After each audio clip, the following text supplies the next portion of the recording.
നമുക്കെല്ലാവർക്കും അറിയാവുന്നതുപോലെ 2004 ഡിസംബർ 7-ാം തീയതി ഉച്ചകഴിഞ്ഞ് 2:30 ഇതുപോലൊരു ആരാധനാ മധ്യയാണ് ദൈവമാതാവ് ഈ അൾത്താരയിൽ പ്രത്യക്ഷയായിക്കൊണ്ട് ദുരന്തം ഉണ്ടാകുവാൻ പോകുന്നു, പ്രാർത്ഥിക്കണമെന്ന വലിയ സന്ദേശം കൈമാറിയത്. ഈ ധ്യാനം നയിക്കുവാൻ പോകുന്ന കൃപാസനത്തിൻ്റെ സ്ഥാപക ഡയറക്ടറായ ബഹുമാനപ്പെട്ട VP ജോസഫ് അച്ഛനെ ദൈവപിതാവിൻ്റെ കരങ്ങളിൽ സമർപ്പിച്ച് നമുക്ക് ഒരു നിമിഷം മൗനമായിട്ട് പ്രാർത്ഥിക്കാം. അച്ഛൻ്റെ ആരോഗ്യത്തെ നമുക്ക് പ്രത്യേകമായിട്ട് സമർപ്പിച്ച് പ്രാർത്ഥിക്കാം. ഈശോയെ, ഈ ആരാധനയിൽ ഉടനീളം ഞങ്ങളോട് നീ സംസാരിക്കണമേ എന്ന് പ്രാർത്ഥിക്കുന്നു. ഈശോയെ, ഞങ്ങളുടെ ജീവിതത്തിൽ ഉടമ്പടിയിൽ വന്നു പോയിട്ടുള്ള കുറവുകളെ പരിഹരിക്കാൻ ഉതകുന്ന തിരുവചനങ്ങൾ ഞങ്ങൾക്ക് നൽകണമേ എന്ന് പ്രാർത്ഥിക്കുന്നു. അത് കേൾക്കുന്ന ഞങ്ങളിൽ ആന്തരികമായ വലിയ ചലനങ്ങൾ ഉണ്ടാക്കി ഞങ്ങൾ ഓരോരുത്തരെയും പുതിയ സൃഷ്ടികളാക്കി മാറ്റണമേ എന്ന് നമുക്ക് പ്രാർത്ഥിക്കാം. ഈ ശുശ്രൂഷ വിവിധങ്ങളായ സമയങ്ങളിൽ ഓൺലൈനിലും പങ്കെടുത്ത് പ്രാർത്ഥിക്കുവാൻ പോകുന്ന മുഴുവൻ ദൈവമക്കളെയും ഈ അൾത്താരയിൽ സമർപ്പിച്ച് നമുക്ക് ഒരു നിമിഷം പ്രാർത്ഥിക്കാം. ഏറെ പ്രത്യേകമായിട്ട് രോഗങ്ങളിലൂടെ കടന്നു പോകുന്ന മക്കള്, പീഡകളിലൂടെ കടന്നു പോകുന്ന മക്കള്, വിധങ്ങളായ ദുരിതങ്ങളിലൂടെ കടന്നു പോകുന്ന മക്കൾ എല്ലാവരെയും ഈ അൾത്താരയിൽ സമർപ്പിച്ച് നമുക്ക് ഒരു നിമിഷം മൗനമായിട്ട് പ്രാർത്ഥിക്കാം. പരിശുദ്ധ അമ്മയുടെ പ്രത്യക്ഷീകരണത്തിൻ്റെ സ്ഥിരം സാക്ഷികളാക്കി ആ മക്കളെ ഓരോരുത്തരെയും ഉയർത്തണമേ എന്ന് നമുക്ക് പ്രാർത്ഥിക്കാം. ഒപ്പം തന്നെ ഈ ധ്യാനത്തിൻ്റെ എല്ലാ ഭൗതിക സാഹചര്യങ്ങളെയും നമുക്ക് ദൈവപിതാവിൻ്റെ കരങ്ങളിൽ സമർപ്പിച്ച് പ്രാർത്ഥിക്കാം.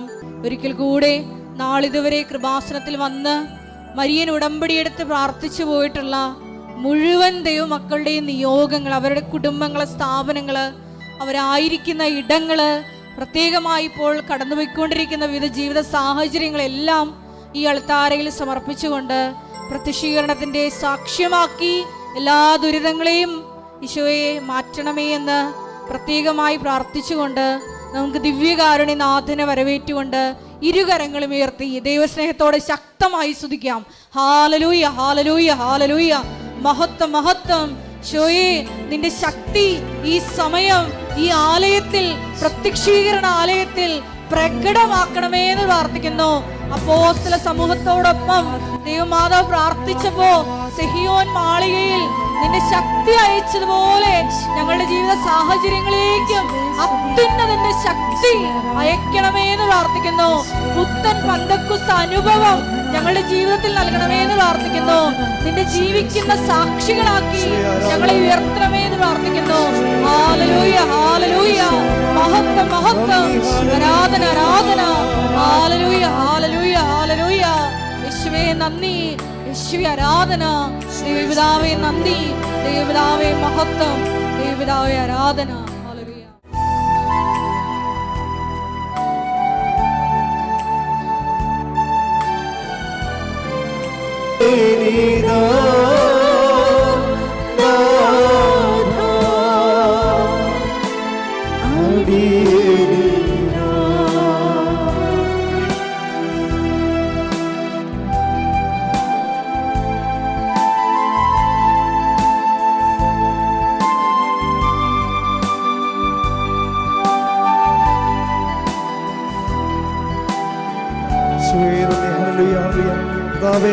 ഞങ്ങളെ ആരാധിക്കുന്ന സ്തുതികളെ കർത്താവേ, രണ്ട് കരങ്ങളും ഉയർത്തി ഈശോയെ സ്തുതികളെ. ഹല്ലേലൂയ, ഹല്ലേലൂയ, ഹല്ലേലൂയ. ദിവ്യകാരുണ്യ ഈശോയെ എല്ലാം മറന്നങ്ങേ ആരാധിക്കുന്ന സ്തുതിക്കുന്നു. ഹല്ലേലൂയ. ഈശോയെ നന്ദി, നന്ദി, നന്ദി കർത്താവേ.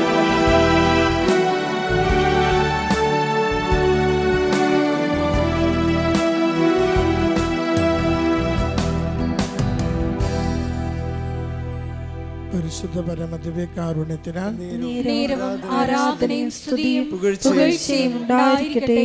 പരിശുദ്ധ പരമദിവ്യകാരുണ്യത്തിനാൽ ആരാധനയും സ്തുതിയും പുകഴ്ചയും ഉണ്ടായിരിക്കട്ടെ. പരിശുദ്ധ പരമദിവ്യകാരുണ്യത്തിനാൽ ആരാധനയും സ്തുതിയും പുകഴ്ചയും ഉണ്ടായിരിക്കട്ടെ. അമ്മേ പരിശുദ്ധയമ്മേ, അമ്മേ പരിശുദ്ധ അമ്മേ, ദൈവമാതാവേ, ദൈവമാതാവേ, കൃപാസനത്തിലൂടെ ഞങ്ങൾക്കും ഞങ്ങളുടെ ദേശത്തിനും അമ്മ മാധ്യസ്ഥം തേടിത്തന്ന എല്ലാ അനുഗ്രഹങ്ങൾക്കും കൃപകൾക്കും ഞങ്ങളിപ്പോൾ ഹൃദയം നിറഞ്ഞ നന്ദി പറയുന്നു. ഒരുമിച്ച് സ്തുതിക്കാം. Hallelujah, hallelujah. ആരാധന കുടുംബങ്ങൾക്ക് ലഭിച്ച എല്ലാ സംരക്ഷണത്തിനും, ലഭിച്ച സൗഖ്യത്തിന്, ജീവിതത്തിൽ ലഭിച്ച സന്തോഷത്തിന്, ബന്ധങ്ങൾക്ക് ലഭിച്ച ഉറപ്പിന് ഈശോയെ സ്തുതി. കർത്താവേ ആരാധന, മഹത്വം കർത്താവേ ആരാധന, ആരാധന മഹത്വം സ്തുതി സ്തുതി ആരാധന.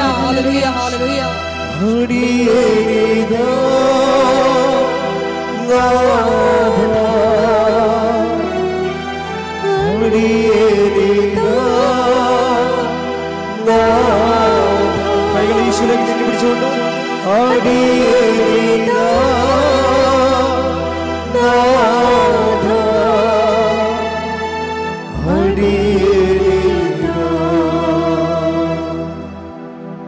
പരിശുദ്ധ പരമ ദിവ്യകാരുണ്യത്തിന് നേരവും ആരാധനയും സ്തുതിയും പുകഴ്ചയും ഉണ്ടായിരിക്കട്ടെ. പരിശുദ്ധ പരമ ദിവ്യകാരുണ്യത്തിന് നേരവും ആരാധനയും സ്തുതിയും പുകഴ്ചയും ഉണ്ടായിരിക്കട്ടെ. പരിശുദ്ധ പരമ ദിവ്യകാരുണ്യത്തിന് നേരവും ആരാധനയും സ്തുതിയും പുകഴ്ചയും ഉണ്ടായിരിക്കട്ടെ. അമ്മേ പരിശുദ്ധയമ്മേ, അമ്മേ പരിശുദ്ധ അമ്മേ, ദൈവമാതാവേ, 2004 ഡിസംബർ 7-ാം തീയതി ഉച്ചകഴിഞ്ഞ് 2:30 കൃപാസനത്തിൽ സംഭവിച്ച അമ്മയുടെ പ്രത്യക്ഷപ്പെടലിനെ കുറിച്ച് തിരുസഭയ്ക്ക് സമർപ്പിച്ചിരിക്കുന്ന പഠനരേഖകളുടെ മേൽ വസ്തുനിഷ്ഠവും ദൈവശാസ്ത്ര വിധിപ്രകാരമുള്ളതുമായ അന്വേഷണ പഠനങ്ങൾ നടത്തി ആ പ്രത്യക്ഷപ്പെടലിലൂടെ പ്രകടമായ ദൈവമാതാവിന്റെ പ്രത്യേക കരുതലും സംരക്ഷണവും വെളിപ്പെടുത്തുന്ന പീഡിതരുടെ ആശ്വാസവും പ്രവാചകന്മാരുടെ രാജ്ഞിയും വാഗ്ദാനത്തിന്റെ പേടകവും പ്രപഞ്ച പ്രകൃതിയുടെ മാതാവുമായ പരിശുദ്ധ അമ്മയുടെ ഭക്തി തിരുസഭയിൽ കൂടുതൽ പ്രചരിച്ച് ജീവിതത്തിന്റെ ദുരിത ദുരന്ത അവസ്ഥകളിൽ അകപ്പെട്ട് കഴിയുന്ന അനേകായിരം മക്കൾക്ക് ദൈവത്തിന്റെ സാന്നിധ്യവും സന്ധിപ്പും കൂടുതൽ അനുഭവിക്കുക വഴി ആത്മീയ വിശുദ്ധിയും ദൈവശക്തിയും കൈവരിക്കുവാൻ ഞങ്ങളുടെ കുടുംബങ്ങളെ ഇടയാക്കണമേ. ഒരുമിച്ച് സ്തുതിക്കാം. ഹല്ലേലൂയ. യേശുവേ സ്തുതി, ആരാധന മഹത്വം കർത്താവേ, ആരാധന മഹത്വം കർത്താവേ. ഈശോനാഥ, രോഗങ്ങൾക്ക് സൗഖ്യം നൽകണമേ, ജീവിത പ്രശ്നങ്ങൾക്ക് പരിഹാരം നൽകണമേ, കുടുംബത്തിന് സമാധാനം നൽകണമേ, വിദേശത്ത് പോകുവാനുള്ള തടസ്സങ്ങൾ മാറ്റിത്തരണമേ. ആശ്രയിച്ച് പ്രാർത്ഥിക്കുന്ന നിയോഗങ്ങൾക്ക് ഉടനടി പരിഹാരം നൽകി ജീവിതങ്ങളെ എവിടുന്ന് സുരക്ഷിതമായി നയിക്കണമേ. ഹല്ലേലൂയ. സ്തുതി കർത്താവേ, ആരാധന ആരാധന ആരാധന കർത്താവേ.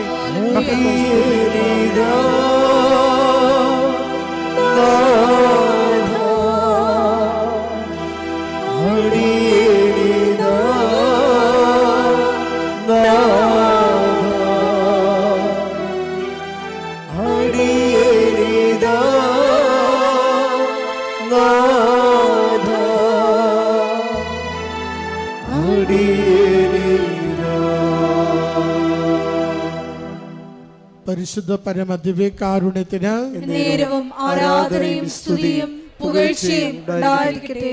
പരിശുദ്ധ പരമ ദിവ്യകാരുണ്യത്തിന് നേരവും ആരാധനയും സ്തുതിയും പുകഴ്ചയും ഉണ്ടായിരിക്കട്ടെ. പരിശുദ്ധ പരമ ദിവ്യകാരുണ്യത്തിന് നേരവും ആരാധനയും സ്തുതിയും പുകഴ്ചയും ഉണ്ടായിരിക്കട്ടെ. അമ്മേ പരിശുദ്ധയമ്മേ, അമ്മേ പരിശുദ്ധ അമ്മേ, ഭൂസ്വർലോകങ്ങളുടെ ഭൂസ്വർലോകങ്ങളുടെ രാജ്ഞിയായ അങ്ങയ്ക്ക് ഭൗമസംരക്ഷണത്തിനായി പ്രപഞ്ച പ്രകൃതിയെ തന്നെ തിരുസഭ പ്രതിഷ്ഠിക്കുവാൻ ഈ പ്രത്യക്ഷീകരണം വഴി ഇടയാക്കണമേ. പരിശുദ്ധമ്മേ, ജപമാല മാതാവേ, സകല കൃപാസനം പ്രാർത്ഥനകളോടും ചേർത്ത് ഞങ്ങൾ ഇപ്പോൾ പ്രാർത്ഥിക്കുന്ന ഈ സമൂഹത്തിന്റെ പ്രത്യേക നിയോഗവും നമ്മുടെ എല്ലാ അപേക്ഷകളും ആവശ്യങ്ങളും കൃപാസന മാതാവിന്റെ സംരക്ഷണയിൽ ദിവ്യകാരുണ്യനാഥന് സമർപ്പിക്കാം. VP ജോസഫ് അച്ഛൻ്റെ മിഷൻ നിയോഗങ്ങൾക്ക് വേണ്ടിയും നമുക്കിപ്പോൾ പ്രാർത്ഥിക്കാം.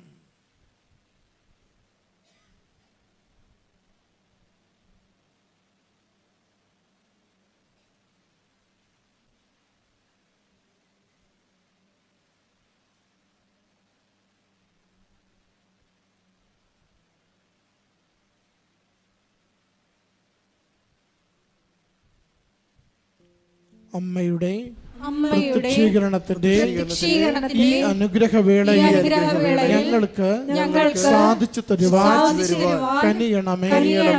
ആമേൻ. ഒരുമിച്ച് സ്തുതിച്ച് പ്രാർത്ഥിക്കാം. ഹല്ലേലൂയ, സ്തുതി, ആരാധന, മഹത്വം കർത്താവേ. ഈ ആരാധനയുടെ സന്ദേശം നൽകി സഹായിക്കണമേ. അച്ഛനെ ശക്തിപ്പെടുത്തി അവിടുത്തെ ദൈവികമായ വെളിപാടുകളെ കൈമാറണമേ. രോഗങ്ങൾക്ക് സൗഖ്യം പ്രദാനം ചെയ്യണമേ. പ്രശ്നങ്ങൾക്ക് പരിഹാരം പ്രദാനം ചെയ്യണമേ. ആശ്രയിച്ച് പ്രാർത്ഥിക്കുന്ന നിയോഗങ്ങൾക്ക് അനുഗ്രഹം പ്രദാനം ചെയ്യണമേ. ഈശോയെ അവിടുന്ന് സ്പർശിക്കണമേ. ഈശോയെ ഹല്ലേലൂയ, സ്തുതി കർത്താവേ. ആരാധന, മഹത്വം, സ്തുതി, സ്തുതി കർത്താവേ. ആരാധന, മഹത്വം, സ്തുതി, ആരാധന.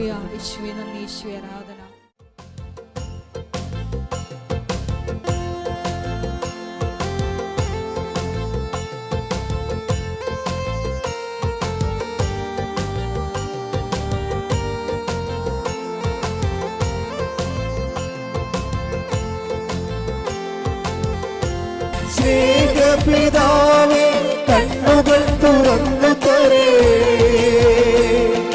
പരിശുദ്ധാത്മാവേ, കണ്ണുകൾ തുറന്നു തരേ.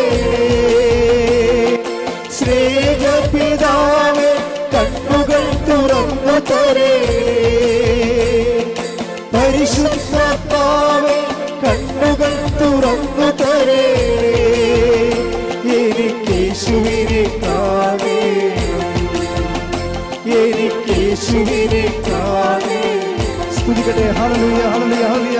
യേശുവേ, ഹല്ലേലൂയ, ഹല്ലേലൂയ, ഹല്ലേലൂയ. മഹത്വം, മഹത്വം, ആരാധന, ആരാധന, ഹല്ലേലൂയ, ഹല്ലേലൂയ. നന്ദി, ആരാധന, പിതാവേ നന്ദി, പിതാവേ മഹത്വം, പിതാവേ ആരാധന. ഹല്ലേലൂയ, ഹല്ലേലൂയ, ഹല്ലേലൂയ. മഹത്വം, മഹത്വം. കേൾക്കണം, എനിക്ക് യേശുവിനെ കേൾക്കണം. തീവ്രമായ ആശിപ്പു ഞാൻ, എനിക്ക് യേശുവിനെ കേൾക്കണം. യേശുവിനെ കേൾക്കണം, എനിക്ക് യേശുവിനെ കേൾക്കണം. തീവ്രമായ ആശിപ്പു ഞാൻ, എനിക്ക് യേശുവിനെ കേൾക്കണം. സ്നേഹപിതാവേ, കാതുകൾ തുറന്നു തരണേ. പരിശുദ്ധാത്മാവേ, കാതുകൾ തുറന്നു തരണേ. സ്തുതിക്കാം. ഹല്ലേലൂയ, ഹല്ലേലൂയ, യേശുവേ, ഹല്ലേലൂയ, ഹല്ലേലൂയ. ആരാധന, ആരാധന, ഹല്ലേലൂയ, ഹല്ലേലൂയ, ഹല്ലേലൂയ, ഹല്ലേലൂയ, ഹല്ലേലൂയ. ആരാധന, ആരാധന, ഹല്ലേലൂയ, ഹല്ലേലൂയ, പിതാവേ മഹത്വം, പിതാവേ ആരാധന. ഹല്ലേലൂയ, മഹത്വം, മഹത്വം, ആരാധന, ആരാധന, ഹല്ലേലൂയ, ഹല്ലേലൂയ. നന്ദി, യേശുവേ ആരാധന, ഹല്ലേലൂയ. യേശുവിനെ ആസ്വദിക്കണം, എനിക്ക് യേശുവിനെ ആസ്വദിക്കണം. തീവ്രമായ ആശിപ്പു ഞാൻ, എനിക്ക് യേശുവിനെ ആസ്വദിക്കണം. യേശുവിനെ ആസ്വദിക്കണം, എനിക്ക് യേശുവിനെ ആസ്വദിക്കണം. തീവ്രമായ ആശിച്ചു ഞാൻ എനിക്ക് യേശുവിനെ ആസ്വദിക്കണം.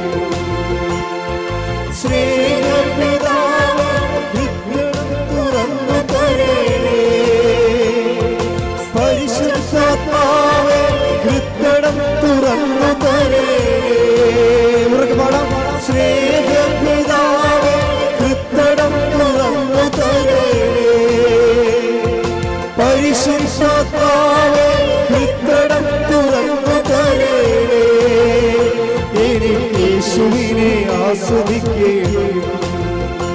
എനിക്ക് യേശുവിനെ ആസ്വദിക്കണം. രണ്ട് കൈകൾ ഉയർത്തി സ്തുതിക്കട്ടെ. ഹല്ലേലൂയ. യേശുവേ ഹല്ലേലൂയ ഹല്ലേലൂയ.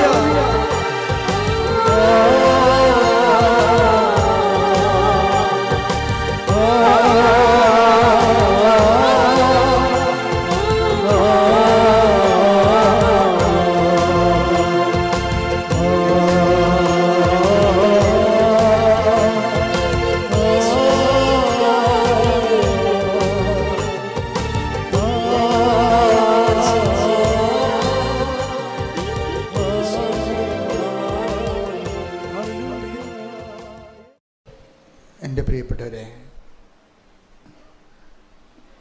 നമ്മൾ ഉടമ്പടി ധ്യാനത്തിലൂടെ നമ്മൾ പൊതുവെ ഉദ്ദേശിക്കുന്നത്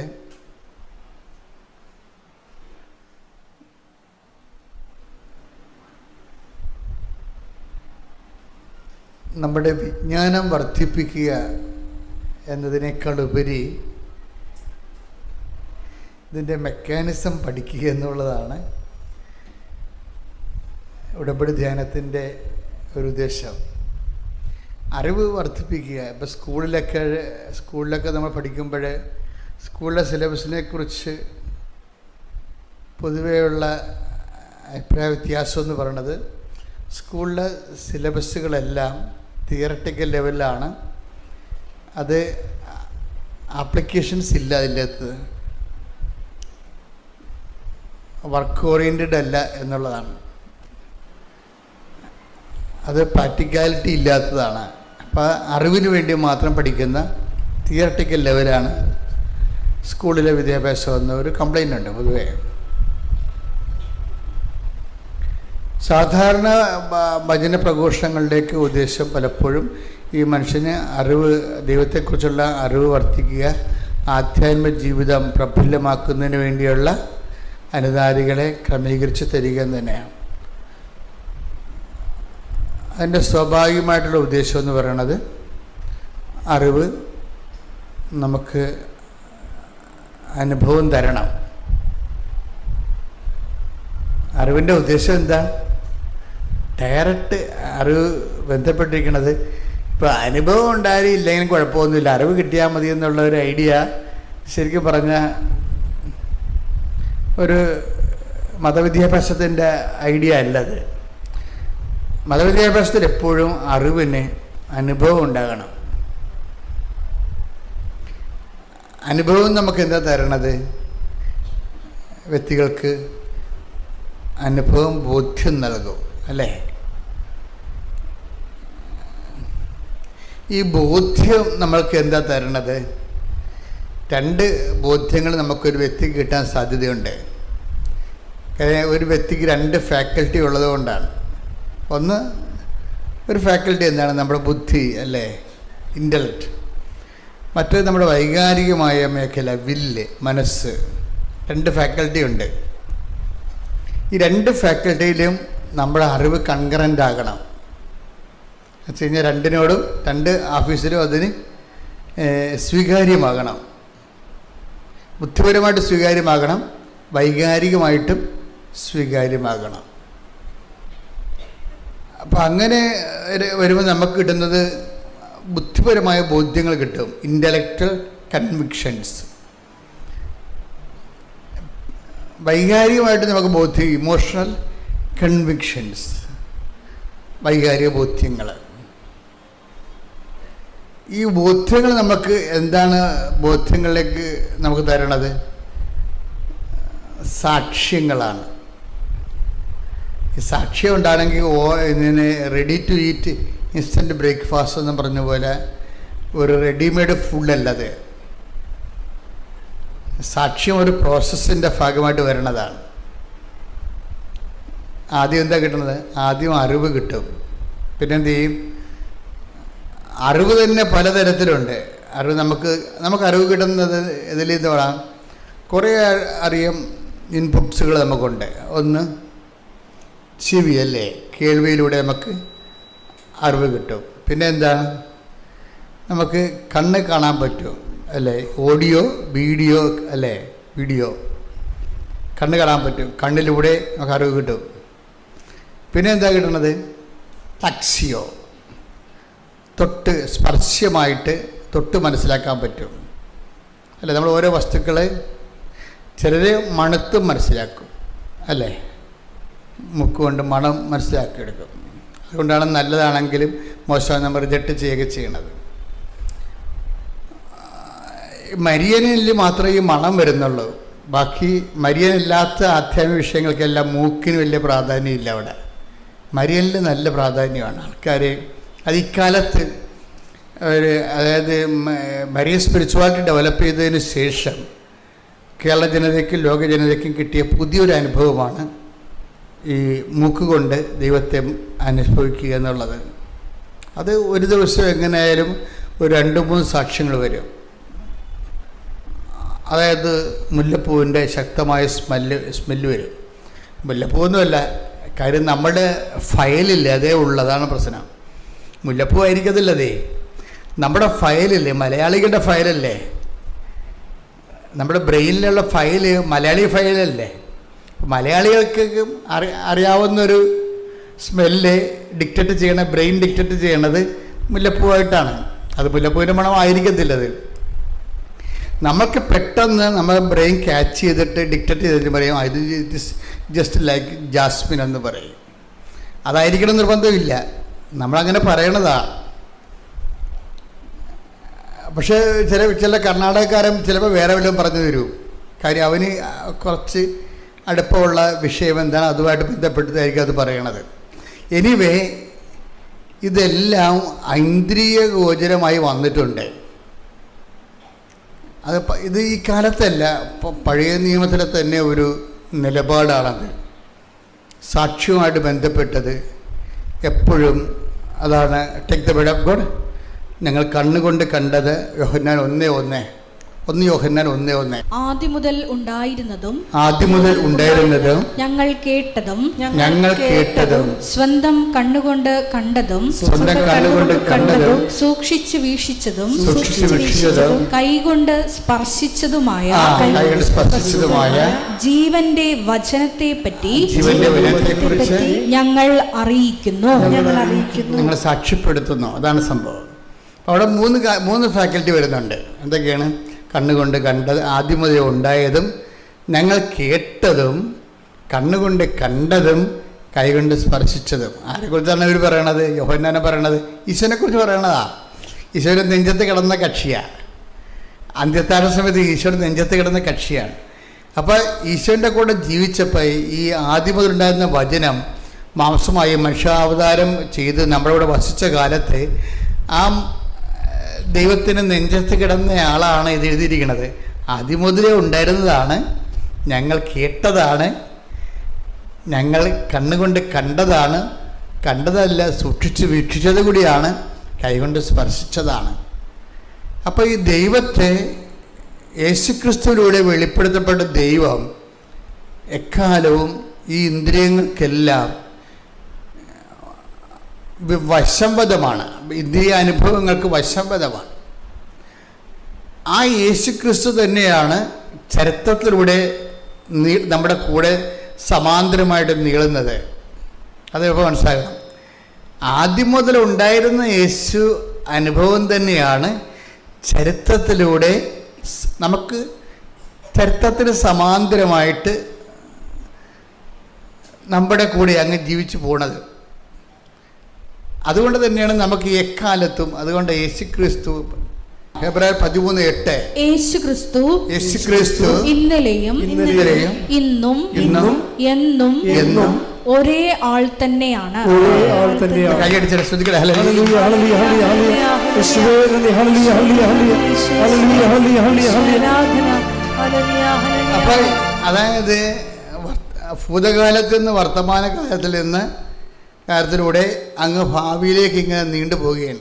അതാണ് ആദ്യം മുതലേ ഉണ്ടായിരുന്നതും ഞങ്ങൾ കേട്ടതും കണ്ണുകൊണ്ട് കണ്ടതും കൈകൊണ്ട് സ്പർശിച്ചതുമായ ജീവൻ്റെ വചനത്തെക്കുറിച്ച് ഞങ്ങൾ സാക്ഷ്യം നൽകുന്നു. അപ്പം ജീവൻ്റെ വചനം എങ്ങനെയാണ്?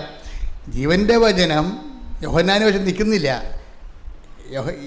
ജീവൻ്റെ വചനം യേശുക്രിസ്തു ഇന്നലെയും പറഞ്ഞേ, യേശുക്രിസ്തു ഇന്നലെയും ഇന്നും ഇന്നും അടുത്ത വചനം എന്താണ്? എന്നും എന്നും ഒരേ ആൾ തന്നെയാണ്.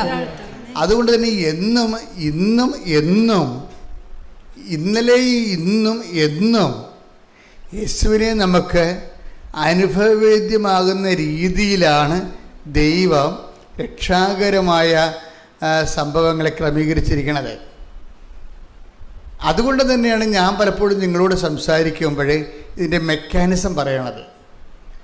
എങ്ങനെയാണ് ദൈവത്തെ അനുഭവിക്കുന്നത്? അവർ അറിവിൻ്റെ തലത്തിൽ നിർത്താതെ എല്ലാത്തിനും ഇങ്ങനെ അപ്ലൈഡ് പറയും. അപ്ലൈഡ് തിയോളജി, അപ്ലൈഡ് അനുഭവ ദൈവശാസ്ത്രം പറയും.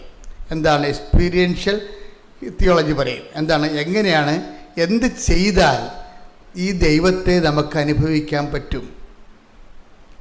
ആദ്യം ഉണ്ടായിരുന്നതും ഇന്ന് ഉള്ളതും നാളെ ഉണ്ടാകുന്നതുമായ ഈ ദൈവാനുഭവത്തെ എങ്ങനെ നമുക്ക് അവകാശമാക്കാൻ പറ്റും? അതിൻ്റെ റോൾ ഓഫ് ദി കവനൻറ്റ്, അതിന് ആ ഒരു ലക്ഷ്യത്തിന് വേണ്ടിയുള്ള ഉടമ്പടിയുടെ റോൾ എന്താണ്? അതാണ് ഞാൻ പലപ്പോഴും നിങ്ങളോട് സംസാരിക്കുന്നത്. അല്ല, ഒരു പ്രാർത്ഥന സബ്ജക്റ്റിനേക്കാൾ ഉപരി ഈ ആദ്യം മുതലേ ഉണ്ടായിരുന്നതും ഇന്നുള്ളതും നാളത്തെ മനുഷ്യന് അനുഭവിക്കുക. ഇപ്പം നമ്മുടെ കാലം കഴിയുമ്പോൾ വേറെ ഒരു തലമുറയുടെ വരത്തില്ലേ, അവർക്കും അനുഭവിക്കാൻ പറ്റുന്ന രീതിയിൽ ഓരോ വ്യക്തികളും കൈവരിക്കേണ്ട ചില അനുഭവ തലങ്ങളുണ്ട്. എങ്ങനെ യേശുവിനെ അനുഭവിക്കാൻ പറ്റും? അതാണ് പലപ്പോഴും റോൾ ഓഫ് ദി കവനൻ്റായിട്ട് വരണത്. കവനൻ്റെ ഉദ്ദേശം എന്താണ്? ഇപ്പോൾ ഞാൻ എപ്പോഴും നിങ്ങൾ പറയും, ഉടമ്പടി ഒരു ചൊല്ലുന്ന പ്രാർത്ഥനയല്ല, പിന്നെ എന്താ പറയുക, ചെയ്യുന്ന പ്രവൃത്തിയാണ്. അതാണ് എപ്പോഴും അതിന് പ്രഖ്യാപിതമായ ഒരു പഠനമാണത്. ചെല്ലുന്ന പ്രാർത്ഥനയല്ല, ചെയ്യുന്ന പ്രവൃത്തിയാണ്. ഇപ്പോൾ ഉടമ്പടിയിലേക്ക് വരുമ്പോൾ അതുകൊണ്ടാണ് കഴിഞ്ഞ ദിവസങ്ങളിലെ ഇവിടെ ഒരു സാക്ഷി ഉണ്ടായിരുന്നു. ഞാനിവിടെ ഇവിടെ ആൾക്കാരെ കേട്ടുനിന്ന സാക്ഷി ഇതാണ്. അത് ഒരു പയ്യൻസ് പറയുകയാണ്, ഞങ്ങളുടെ വീട്ടിൽ സ്വർഗസ്ഥ പിതാവ് ഒഴിച്ച് ബാക്കി എല്ലാ പ്രാർത്ഥനയും പപ്പ ബാൻ ചെയ്തിരിക്കണമെന്ന്. അതെനിക്ക് ഭയങ്കര ഇഷ്ടപ്പെട്ടു. എന്താ വെച്ചാൽ പപ്പ പറയണതെന്ന് വെച്ചാൽ ഇവിടെ ഈ വീട്ടിൽ സ്വർഗസ്ഥനായ പിതാവ് മാത്രം ചെല്ലിയാൽ മതിയെന്ന്. അപ്പം ഞാനോർത്ത്, പിന്നെ എന്തിനാണ് ഇവന് ഉടമ്പടി വന്നത്? ഉടമ്പടി വരുമ്പോൾ സ്വർഗസ്ഥനായ പിതാവ് മാത്രമല്ലല്ല, വേറെ എന്തെല്ലാം കാര്യങ്ങളാണ് ഉള്ളത്. അപ്പോൾ നമുക്ക് മനസ്സിലാകും, ആ വീട്ടിൽ അവന് 10-27 വയസ്സുണ്ട്. ഇന്ന് വരെ ആ വീട്ടിൽ സ്വർഗസ്ഥനായ പിതാവ് മാത്രമേ ചെല്ലിച്ചിട്ടുള്ളത്. എന്ന് പപ്പ പറഞ്ഞു കൊടുക്കണത് ഇതാണ് യഥാർത്ഥത്തിൽ ഈശോ പഠിപ്പിച്ച പ്രാർത്ഥന. വേറെ ഒരു പ്രാർത്ഥനയല്ല. അതാണ് പപ്പയുടെ സ്റ്റാൻഡേർഡാണ്. അത് ശരിയാണല്ലോ, പപ്പ എന്താ പറഞ്ഞിരിക്കുന്നത്? ഇതാണ് യഥാർത്ഥ പ്രാർത്ഥന, ഇതാണ് ഈശോ പഠിപ്പിച്ചത്, ഇതല്ലാത്ത വേറെ ഒരു പ്രാർത്ഥനയല്ല എന്നാണ്. പക്ഷേ എൻ്റെ പ്രശ്നം വെച്ച് കഴിഞ്ഞാൽ, പിന്നെ എന്തിനാണ് പുള്ളിക്കാരൻ ഉടമ്പടി എടുത്തത്? ഈ പ്രാർത്ഥന മാത്രം പ്രാർത്ഥിച്ചിട്ട് പുള്ളിക്കാരൻ്റെ ജീവിതത്തിലെ പല പ്രശ്നങ്ങൾക്കും ദൈവത്തെ ഇടപെടുത്താൻ പറ്റണില്ല. കാര്യം പ്രാർത്ഥന നല്ലതാണെങ്കിലും, നമുക്കറിയാമല്ലേ, പ്രാർത്ഥന നല്ലതാണെങ്കിലും ഉപയോഗിക്കുന്ന ആൾ നല്ലതായിരിക്കണം. ഇവിടെ ഒരു പ്രശ്നമുണ്ട്. പ്രാർത്ഥനയ്ക്ക് വരുന്നൊരു പ്രശ്നത്തിൽ പ്രാർത്ഥനയുടെ ഗ്രാമർ ശരിയായ മാത്രം പോരാ. പ്രാർത്ഥനയ്ക്ക് വരുന്ന ഒരു പ്രോബ്ലം വരാൻ എന്താണെന്നറിയോ? എന്താണ്? പ്രാർത്ഥനയുടെ ഗ്രാമർ ശരിയായിരിക്കും, പ്രാർത്ഥനയുടെ ദൈവശാസ്ത്രം ശരിയായിരിക്കും. കാര്യം ഈശോ തന്നെ പഠിപ്പിച്ച പ്രാർത്ഥനയാണല്ലേ. ഇപ്പോൾ ദൈവശാസ്ത്രത്തിൽ തെറ്റുണ്ടാകത്തില്ല. പക്ഷെ ഇത് ആക്ടിവേറ്റ് ചെയ്യണത് ആരാണ്? നമ്മളാണ്. നമ്മുടെ പട്ടാളക്കാർക്ക് ഈ യുദ്ധകാല അവസ്ഥ ഒരു യുദ്ധകാല അടിയന്തരാവസ്ഥയിൽ ഇതൊന്നും പഠിക്കാനുള്ള സമയം ഉണ്ടാകത്തില്ല. അപ്പോഴവരെ തന്നെ ഇവിടെ കൊണ്ടുവന്നിട്ടാണ് നമ്മളിത് ഓപ്പറേറ്റ് ചെയ്യിക്കുന്നത്. എല്ലാ രാജ്യങ്ങളും അങ്ങനെ ചെയ്യണത്. നമുക്ക് പിന്നെ അത്രയും പ്രശ്നമില്ല, നമുക്കൊരു 5% സപ്പോർട്ട് കിട്ടിയാൽ മതി. എന്താ പ്രശ്നം എന്ന് വെച്ച് കഴിഞ്ഞാൽ, ഇതുപോലെ ആ കൊണ്ടുവരുന്ന സംഭവങ്ങൾ നല്ലതാണെങ്കിലും ഉപയോഗിക്കാൻ അറിയാമോ, അല്ലെങ്കിൽ ഉപയോഗിക്കുന്ന ആൾ പൊട്ടയാണെങ്കിൽ ഉപയോഗിക്കാൻ പറ്റത്തില്ല. സ്വർഗസ്ഥനായ പിതാവിന് പറ്റുന്ന ഒരു അബദ്ധം അതാണ്. സ്വർഗസ്ഥനായ പിതാവിൻ്റെ പ്രാർത്ഥന തിയോളജിക്കലായിട്ട് കറക്റ്റാണ്, പക്ഷെ നമുക്കതിൻ്റെ മെക്കാനിസം അറിയത്തില്ല. അത് സ്വർഗസ്ഥനായ പിതാവിൻ്റെ പ്രാർത്ഥന ഈശോ പഠിപ്പിച്ച പ്രാർത്ഥനയല്ലേ, അപ്പോൾ ഇനി അതിനേക്കാൾ വല്ലാമുള്ള പ്രാർത്ഥന ഇല്ല. പക്ഷേ ഇത് ഉപയോഗിക്കണത് ആരാ? നമ്മളാണിത് ഉപയോഗിക്കുന്നത്. അതാണ് വിഷയം പറയണത്. നമ്മൾക്കിത് ഉപയോഗിക്കാനുള്ള ആംബിയർ ഉണ്ടോ, അതാണ് പ്രശ്നം. ഈശോ പഠിപ്പിച്ച പ്രാർത്ഥന ഈശോയ്ക്ക് ഉപയോഗിക്കാനുള്ള ആംബിയർ ഉണ്ടായിരുന്നു. അതുകൊണ്ടാണ് പട്ടേ എന്നതിന് ഉത്തരം കിട്ടുന്നത്. അത് നമ്മളെപ്പോഴും ശ്രദ്ധിക്കണം. ഈശോ പഠിപ്പിച്ച പ്രാർത്ഥന ഈശോയ്ക്ക് പ്രയോഗിക്കാനുള്ള ആംബിയർ ഉണ്ടായിരുന്നു. അതുകൊണ്ട് ഈശോയ്ക്ക് എന്താ പറ്റി? പെട്ടെന്ന് ഉത്തരം കിട്ടി. നമ്മൾക്ക് പെട്ടെന്ന് ഉത്തരം കിട്ടത്തില്ല. ചിലർക്ക്, എല്ലാവർക്കും അല്ല, ചിലർക്ക് ഉത്തരം കിട്ടാൻ താമസിക്കും. എന്താണ്? സ്വർഗസ്ഥനായ പിതാവിനെ പ്രാർത്ഥന പ്രാർത്ഥിക്കണമെങ്കിൽ അതിന് തക്കതായിട്ടുള്ള ഒരു ആധ്യാത്മികമായ ഈടുവെപ്പ് ആ വ്യക്തിക്ക് ഉണ്ടാകണം. അത് നിസ്സാരമല്ല. ഇപ്പോൾ ഉദാഹരണത്തിന് മത്തായി സുവിശേഷം 6:9 എടുത്ത്, നിങ്ങൾ ഇപ്രകാരം പ്രാർത്ഥിക്കുവിൻ. നിങ്ങൾ ഇപ്രകാരം പ്രാർത്ഥിക്കുവിൻ. സ്വർഗസ്ഥനായ ഞങ്ങളുടെ പിതാവേ, സ്വർഗസ്ഥനായ ഞങ്ങളുടെ പിതാവേ, അങ്ങയുടെ നാമം പൂജിതമാകണമേ. അങ്ങയുടെ നാമം പൂജിതമാകണമേ.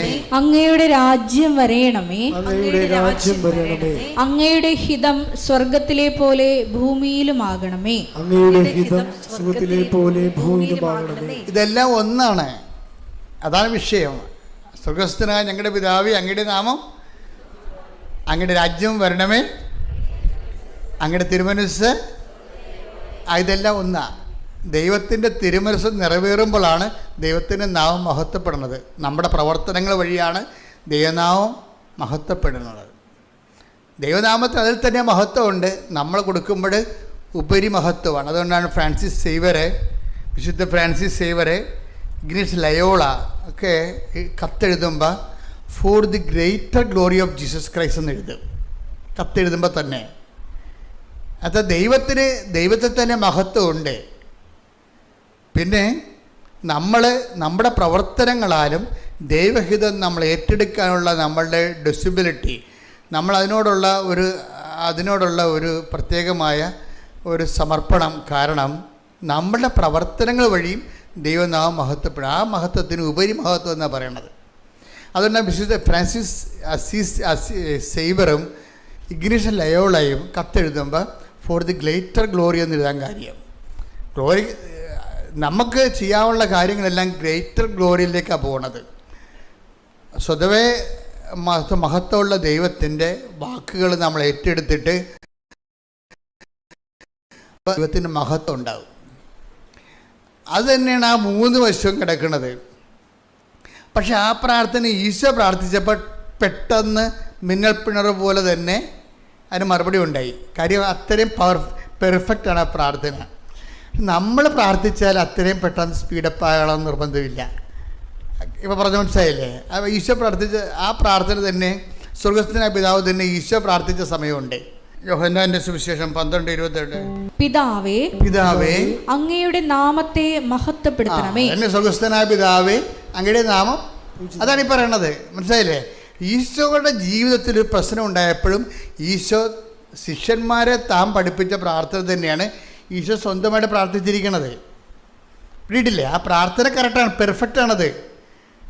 എന്താണ് 12:28? അത് 6:9 മത്തായി 6:9 സ്വർഗസ്ഥനായ ഞങ്ങളുടെ പിതാവേ അങ്ങയുടെ നാമം പൂജിതമാകണമേ, അങ്ങയുടെ രാജ്യം വരണമേ എന്ന് പറയുന്ന ആ പ്രാർത്ഥന തന്നെയാണ് 12:28 പ്രാർത്ഥിക്കുന്നത്. ഈശോയ്ക്കൊരു ജീവിത പ്രശ്നം ഉണ്ടായപ്പോൾ ഈശോ അത് ആക്ടിവേറ്റ് ചെയ്യണ ഈ പ്രാർത്ഥനയാണ്. എന്താന്ന് പറഞ്ഞ് 12:28, പിതാവേ അങ്ങയുടെ നാമത്തെ മഹത്വപ്പെടുത്തണമേ. അപ്പോൾ സ്വർഗത്തിൽ നിന്ന് പെട്ടെന്നാണ് പരിപാടി. വയ്ക്കേ, ഇത് പെട്ടെന്നാണ് കാര്യം. എന്താ, പ്രാർത്ഥനയുടെ സ്വഭാവം തന്നെ പെട്ടെന്ന് അനുസരിച്ച് ചെയ്യുന്ന രീതിയിലാണ് ആ പ്രാർത്ഥനയുടെ ഡിസൈൻ ചെയ്ത്. തിയോളജിക്കലി പെർഫെക്റ്റ് ആണത്, ബിബ്ലിക്കൽ തിയോളജിക്ക് പെർഫെക്റ്റ് ആണത്, സ്പിരിച്വൽ തിയോളജി പെർഫെക്റ്റ് പ്രാർത്ഥനയാണ്. അതുകൊണ്ടാണ് ടക്ക് എന്നാണ് ഉത്തരം കിട്ടുന്നത്. എന്താ പറയണത്? സ്വർഗത്തിൽ നിന്ന് ഒരു സ്വരമുണ്ടായി, ഞാൻ മഹത്വപ്പെടുത്തിയിരിക്കുന്നു, ഇനിയും മഹത്വപ്പെടുത്തും. അപ്പോഴേ ഈ പ്രാർത്ഥന പെർഫെക്റ്റ് ആണ്. പക്ഷെ അതിന് ടൈം ഷോർട്ടനിങ് വന്നിരിക്കുന്നത് എന്താണ്? പ്രാർത്ഥിച്ച ആൾ പെർഫെക്റ്റ് ആയതുകൊണ്ടാണ്. മനസ്സിലായി? പ്രാർത്ഥിച്ച ആൾ ഓക്കെ ആയതുകൊണ്ടാണ്. നമ്മളാ പ്രാർത്ഥന പ്രാർത്ഥിക്കുമ്പോൾ കാര്യം ആ പ്രാർത്ഥനയും നമ്മളും തമ്മിൽ വലിയ ബന്ധമില്ല. അതാണൊരു പ്രശ്നം വരണത്. ഒരു ആധ്യാത്മിക ജീവിതം എന്ന് പറയണത് സ്വർഗസ്ഥനായ പിതാവേ എന്നുള്ള പ്രാർത്ഥന ചൊല്ലാനുള്ള യോഗ്യത നേടിയെടുക്കുന്നതാണ്. You got the point. ഒരു ആധ്യാത്മിക ജീവിതം എന്ന് പറഞ്ഞാൽ എന്താണ്? സ്വർഗസ്ഥനായ എന്ന് പറഞ്ഞ സ്വർഗസ്ഥനായ പിതാവേ എന്നുള്ള പ്രാർത്ഥന ചൊല്ലുവാനുള്ള യോഗ്യത നേടുന്നതാണ്, അതിനുള്ള പരിശ്രമമാണ് ആധ്യാത്മിക ജീവിതം. അപ്പോഴേ നമ്മളിങ്ങനെ ഓരോ ദിവസം ചൊല്ലും തോറും നമ്മൾ ദൈവത്തോട് പ്രാർത്ഥിക്കണത് എന്താണ്? കർത്താവേ, വെടിപ്പായിട്ട് പെട്ടെന്ന് ഇടിവെട്ട് പോലെ സ്വർഗസ്ഥനായ പിതാവിൻ്റെ പ്രാർത്ഥന ചൊല്ലിയാൽ ദൈവത്തെ വെളിപ്പുറത്ത് നിർത്താൻ പറ്റുന്ന രീതിയിൽ എൻ്റെ ജീവിതത്തെ പുനഃക്രമീകരിക്കണമേ. അപ്പം ജീവിതം ഈ കാര്യത്തിൽ ഈശോയുടെ ഗുണമെന്ന് പറയണത് നന്മ വന്നാലും തിന്മ വന്നാലും ഈശോ നന്മയായിട്ടും അതേ കണക്കാക്കത്തുള്ളൂ. അതാണ് ഈശോയുടെ ഒരു സമീപനം. നന്മ വന്നാലും തിന്മ വന്നാലും കേൾക്കണത് നന്മയാണ്. ഇപ്പം ജപ്തി നടപടി, അല്ലെങ്കിൽ നിങ്ങളുടെ ജോലി പോയി, അല്ലെങ്കിൽ നിങ്ങൾക്കെതിരെ കേസ് വന്നു, നന്മ വന്നാലും അപ്പം നിങ്ങൾക്കെതിരെ ജപ്തി നടപടി എൻ്റെ തമ്പ തലേ കൈ വെക്കും അല്ലേ? നമ്മുടെ ഫസ്റ്റ് ബോഡി ലാംഗ്വേജ് എന്താണ്? തലേ കൈ വെച്ചിട്ടുണ്ട്. ഈശോയുടെ രീതി എന്ന് പറയണത് നന്മ വന്നാലും തിന്മ വന്നാലും ഈശോയ്ക്ക് ഒരേ നിലപാട് മാത്രമേ ഉള്ളൂ. നന്മ വന്നാലും തിന്മ വന്നാലും ഈശോയ്ക്ക് നന്മയായിട്ടേ കണക്കാക്കത്തുള്ളൂ. അതൊരു നിലപാടാണ്. സ്വർഗസ്ഥനായ പിതാവ് എന്ന പ്രാർത്ഥന ചെയ്യാനുള്ള ആദ്യ മനോഭാവം ഇതാണ്. എന്താണ്? നന്മ വന്നാലും തിന്മ വന്നാലും നന്മയായിട്ട് കണക്കാക്കണം. ഇവിടെ കിട്ടിയ അതായത് എന്ന് പറഞ്ഞ് സ്വർഗസ്ഥനായ പിതാവ് എന്നുള്ള പ്രാർത്ഥന ചൊല്ലാനുള്ള യോഗ്യതയായ നന്മ വന്നാലും തിന്മ വന്നാലും നന്മയായിട്ട് കണക്കാക്കാനുള്ള ആധ്യാത്മിക വളർച്ചയിലേക്ക് എന്നെ ഉയർത്തണമേ. ശ്രുതികട്ടെ ഹല്ലേലൂയ. മഹത്വം മഹത്വം, ആരാധന ആരാധന. ഹല്ലേലൂയ ഹല്ലേലൂയ ഹല്ലേലൂയ. യേശുവേ നന്ദി, ആരാധന. സ്തുതി നിനക്കെന്നും ചേറ്റിൽ നിന്നെ വീണ്ടെടുത്തതിനാ സ്തുതിക്കും നിന്നെ ഞാൻ ആയുസ്സിൻ നാളെല്ലാം നന്ദിയോടടി വണങ്ങും. യോഹന്നാൻ്റെ സുവിശേഷം 11:4 ഈ വചനമുണ്ട്. നന്മ വന്നാലും തിന്മ വന്നാലും ഈശോ നന്മയായിട്ട് കണക്കാക്കും. അതൊരു നിലപാടാണത്, ജീവിതത്തിൻ്റെ സമീപനമാണത്. അത് സ്വർഗസ്ഥനായ പിതാവിൻ്റെ ഒരു നിലപാട് തരയാണ്. ലോഞ്ചിങ് പാടെന്ന് പറയത്തില്ലേ, അതുപോലെ ലോഞ്ച് ചെയ്യണമെന്നുണ്ടെങ്കിൽ ഈ ഒരു നിലപാട് എടുക്കണം നമ്മൾ. നന്മ വന്നാലും തിന്മ വന്നാലും എൻ്റെ ദൈവം എനിക്ക് നന്മയായിട്ട് മാറ്റത്തുള്ളൂ. അതാണ് വിഷയം. അതുകൊണ്ട് നന്മ വന്നാലും തിന്മ വന്നാലും ഈശോ നന്മയായിട്ടാണ് കണക്കാക്കത്തുള്ളൂ, തിന്മയായിട്ട് കണക്കാക്കത്തില്ല. അതൊരു ആധ്യാത്മിക വളർച്ചയാണ്. സ്വർഗസ്ഥനായ പിതാവ് നമുക്ക് ചെല്ലാനുള്ള ഒരു യോഗ്യതയാണ് അത്. യോഹന്നാൻ 11:4. അത് കേട്ടപ്പോൾ യേശു പറഞ്ഞു, ഈ രോഗം മരണത്തിൽ അവസാനിക്കാനുള്ളതല്ല. എന്താണ് കേട്ടതെന്ന് നോക്കിയ 11:3 എടുത്തേ. കർത്താവേ, ഇതാ അങ്ങ് സ്നേഹിക്കുന്നവൻ രോഗിയായിരിക്കുന്നു എന്ന് പറയാൻ ആ സഹോദരിമാർ അവന്റെ അടുക്കലേക്ക് ആളയച്ചു. അപ്പൊ ഇത് സംഗതി സീരിയസ് ആണ്. അപ്പടെ ഈശോയ്ക്ക് സ്വകാര്യമായിട്ടുള്ള അടുപ്പമൊക്കെ ഉള്ളത് ഈ ലാസറുമായിട്ടാണ്. ഒത്തിരി പേര് ഇങ്ങനെ നിക്കഡേമോസ് രാത്രി ഈശോനെ കാണാൻ വന്നിട്ടുണ്ട്. അങ്ങനെ വളരെ വിരലുണ്ടാകുന്ന ആൾക്കാരുമായിട്ട് മാത്രമേ കർത്താവിന് അതായത് പേഴ്സണൽ ഇൻറ്റിമസി ഉണ്ടാകത്തുള്ളൂ. ആ പേഴ്സണൽ ഇൻറ്റിമസി ഉണ്ടായിരുന്ന ഒരാളാണ് അത് ഈ ലാസർ എന്ന് പറയുന്ന ആളാണ്. അപ്പോൾ ഈ ലാസർ പെട്ടെന്ന് രോഗിയായിപ്പോയി. സത്യം പറഞ്ഞാൽ ലാസർ രോഗിയാണെന്ന് പറയുമ്പോൾ തന്നെ ലാസർ മരിച്ചു പോയായിരുന്നു. പക്ഷേ പറഞ്ഞ ആളിനെ അറിയത്തില്ല ആൾ മരിച്ചു പോയെന്ന്. അവർക്ക് ഇന്നലെ അയാൾ വീട്ടിൽ നിന്ന് ഇറങ്ങിയപ്പോൾ കിട്ടിയ ന്യൂസാണ് രോഗിയാണെന്നുള്ളത്. പക്ഷേ ഒരു 24 മണിക്കൂർ കഴിഞ്ഞില്ലേ, അതിനുള്ള ആൾ മരിച്ചു. അപ്പം കർത്താവിനറിയാം, കേട്ടപ്പോൾ തന്നെ മനസ്സിലായി ആൾ മരിച്ചു എന്ന്. പക്ഷേ ആ തിന്മയുള്ള സംഭവം, മരണം അല്ലെ രോഗം എന്ന് പറഞ്ഞാൽ തിന്മയുള്ള ന്യൂസ് കേൾക്കുമ്പോഴേ കർത്താവിൻ്റെ ഫസ്റ്റ് റെസ്പോണ്ട് എന്താ നോക്കിയേ? ഈ രോഗം മരണത്തിൽ അവസാനിക്കാനുള്ളതല്ല, പ്രത്യുത ദൈവത്തിന്റെ മഹത്വത്തിനും അതുവഴി ദൈവപുത്രൻ മഹത്വം പ്രാപിക്കുന്നതിനും വേണ്ടിയുള്ളതാണ്.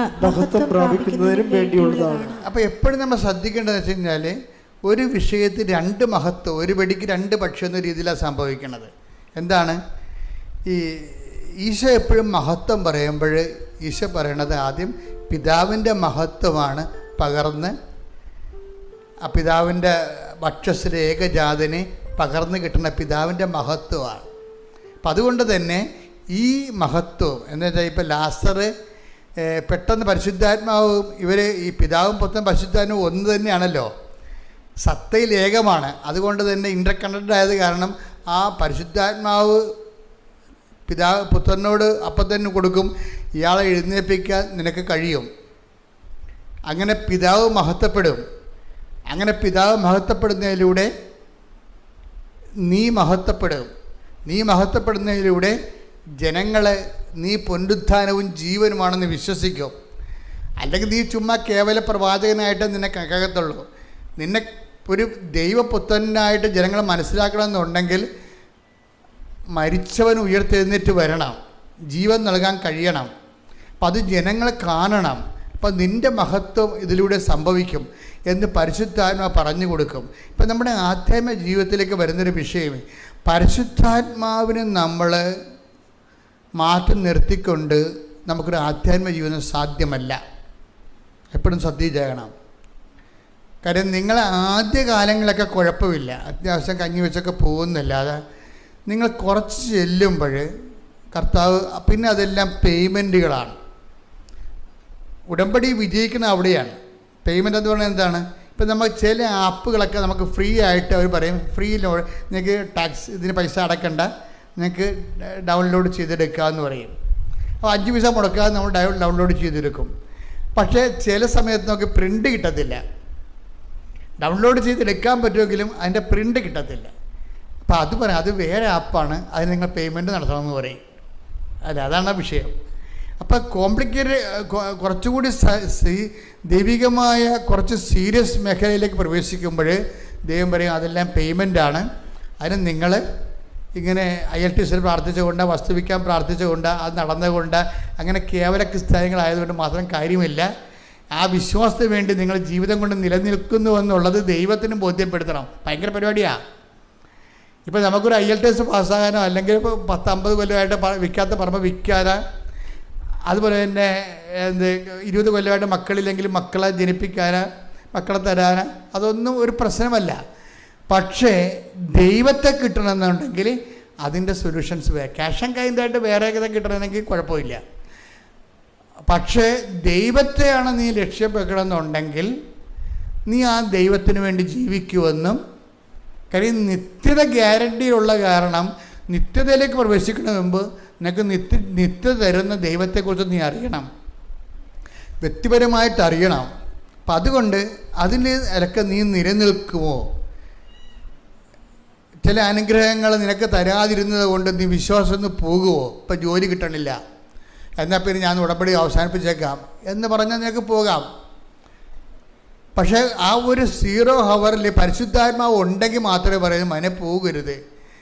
ഇപ്പോഴത്തെ വരുന്ന ഗ്യാപ്പ് എന്ന് പറയണത് നീ ഈ വസ്തുക്കളിൽ നിന്നുള്ള പിടുത്തം വിട്ടിട്ട് ദൈവത്തെ തന്നെ പ്രധാനപ്പെട്ട വ്യക്തിയായിട്ട് കരുതിക്കൊണ്ട് ദൈവത്തെ നീ സ്വീകരിക്കാൻ വേണ്ടിയുള്ള ഒരു ഗ്യാപ്പാണ് ഈ ഡിറ്റാച്ച്മെൻറ്റ് വരണത്. പറഞ്ഞ കാര്യങ്ങളൊന്നും നടക്കത്തില്ല, പ്രാർത്ഥിക്കുന്ന കാര്യങ്ങളൊന്നും നടക്കത്തില്ല. സെക്കൻഡ് സെക്ഷനിലേക്ക് വരുമ്പോൾ അങ്ങനെ സംഭവിക്കുന്നത്. സെക്കൻഡ് സെക്ഷനിൽ പ്രാർത്ഥിക്കുന്ന കാര്യങ്ങളൊന്നും നടക്കത്തില്ല. അപ്പം ചില അണ്ണന്മാർക്ക് പരിശുദ്ധാത്മാവുള്ള കാരണം അവർക്കറിയാം, പരിശുദ്ധാത്മാവ് അവർക്ക് നോട്ട് കൊടുക്കും. കുഴപ്പമില്ല, ഇപ്പം നടക്കത്തില്ലെന്നേ ഉള്ളൂ, ഇതൊക്കെ നടക്കും, നീ ഇതിൻ്റെ പേരിൽ ദൈവത്തെ ഇട്ടിട്ട് പോകരുത്, നഷ്ടമായിരിക്കും. പരിശുദ്ധാത്മാവ് ഉപദേശകനാണ് ശരിക്കും പറഞ്ഞാൽ. പരിശുദ്ധാത്മാവ് ഇപ്പം ലാസർ മരിച്ചുപോയി, ഉടനെ പരിശുദ്ധാത്മാവ് ഈശോനോട് ഉപദേശം കൊടുക്കും. ഇതൊക്കെ ഒന്നും കാര്യമില്ല, ഇത് പിതാവ് മഹത്വപ്പെടാൻ വേണ്ടിയുള്ള സമയമാണ്, അതുവഴി നീയും മഹത്വപ്പെടാൻ വേണ്ടിയുള്ളതാണ്. അപ്പോൾ ബി കറേജിയസ്. ആ പരിശുദ്ധാത്മാവിൻ്റെ ആനന്ദം എന്ന് പറയുന്നത് ഇങ്ങനെയുള്ള സമയത്ത് ഈ ആനന്ദമൊക്കെ ആവശ്യമായി വരണത്. ഗലാത്യർ 5:22 എന്നാൽ ആത്മാവിന്റെ ഫലങ്ങൾ സ്നേഹം ആനന്ദം സമാധാനം. മതി, ഇത്രയും മതി. കണ്ട, ആത്മാവിന്റെ ഫലങ്ങൾ പറഞ്ഞ കണ്ട, സ്നേഹം ആനന്ദം സമാധാനം. അപ്പൊ ഈ ലാസ്റ്റർ മരിച്ചു, സ്നേഹിതനായ ലാസ്റ്റർ മരിച്ചു പോയിട്ടും ഈശോയ്ക്ക് സമാധാനത്തിന് കേടൊന്നുമില്ല. ഉണ്ടാ? ഇല്ല. എന്താ കാര്യം? പരിശുദ്ധാത്മാവിൻ്റെ ഉപദേശമുണ്ട്. ഈ രോഗം മരണകാരണം അല്ല, പിതാവ് മഹത്വപ്പെടാനുള്ളതാണ്. ഈ പിതാവിൻ്റെ മഹത്വം എന്ന് പറഞ്ഞാൽ പൂർണ്ണതയുള്ള മഹത്വമാണ് ഈ വരാൻ പോണത്. കാര്യം എന്ന് കഴിഞ്ഞാൽ ഏകജാതൻ്റെ മഹത്വമാണ്. ഏകജാതൻ്റെ മഹത്വം എന്ന് പറഞ്ഞാൽ പിതാവായ മഹത്വപ്പെടുന്ന സ്ഥലത്ത് വെച്ചാണ് ഏകജാതിന് ഓട്ടോമാറ്റിക്കായിട്ട് മഹത്വപ്പെടുന്നത്. ഇതൊരു വളരെ സീരിയസ് ആയിട്ട്, അതായത് ഈ പിതാവിനെ മാറ്റി നിർത്തിക്കൊണ്ട് എല്ലാവർക്കും ഉള്ള ജീവിതം എന്ന് പറയുന്നത് യേശുവിൽ മാത്രം അടിസ്ഥാനപ്പെടുത്തിയുള്ള ജീവിതമാണ്. മനസ്സിലായില്ല? അത് എപ്പോഴും നമ്മൾ വളരെ ശ്രദ്ധിക്കണം. നമ്മുടെ ആധ്യാത്മിക ജീവിതം യേശുവിൽ മാത്രം അടിസ്ഥാനപ്പെടുത്തിയല്ല, അൾട്ടിമേറ്റായിട്ട് ഇത് പിതാവ്. ഇപ്പം ഞങ്ങളൊക്കെ, ഇപ്പം എൻ്റെയൊക്കെ കാര്യം പറയാം, ഞാൻ പിതാവുമായിട്ട് ഭയങ്കര ആകാൻ ആഗ്രഹിക്കുന്ന ഒരാളാണ്. ഞാൻ എന്ത് പറഞ്ഞാലും പിതാവിനെ വിളിച്ച് പ്രാർത്ഥിക്കും. ഞാനൊരു പള്ളി പണിതപ്പോൾ ആദ്യമേ പിതാവിൻ്റെ രൂപമാണ് കൊണ്ട് മൊളിവിച്ചത്. I know who is father. ഒരു പള്ളി പണിതാണ്, പള്ളി വാതിക്കൽ തന്നെ വെച്ചിരിക്കുന്നത് പിതാവായ ദൈവത്തിൻ്റെ രൂപമാണ്. അത് കഴിഞ്ഞാൽ പിതാവായ ദൈവം നമ്മളെല്ലാവരും ജോലി വേല കാര്യങ്ങളെല്ലാം എടുക്കണത് ഒറ്റ കാര്യത്തിന് വേണ്ടിയാണ്. എന്താണ്? പിതാവിനെ മഹത്വപ്പെടുത്തി. ഈശോ ഈ ഭൂമി ജീവിച്ചിരുന്ന സമയത്ത് മുഴുവൻ ജോലി ചെയ്തിരുന്നതിൻ്റെ ഒറ്റ കാര്യം എന്താ? പിതാവെ എന്ന് വിളിക്കുമ്പോൾ ചങ്കറിഞ്ഞങ്ങ് വിളിക്കണം. സ്വർഗസ്ഥനായ ഞങ്ങളുടെ പിതാവേ, എന്താ പറയണത്?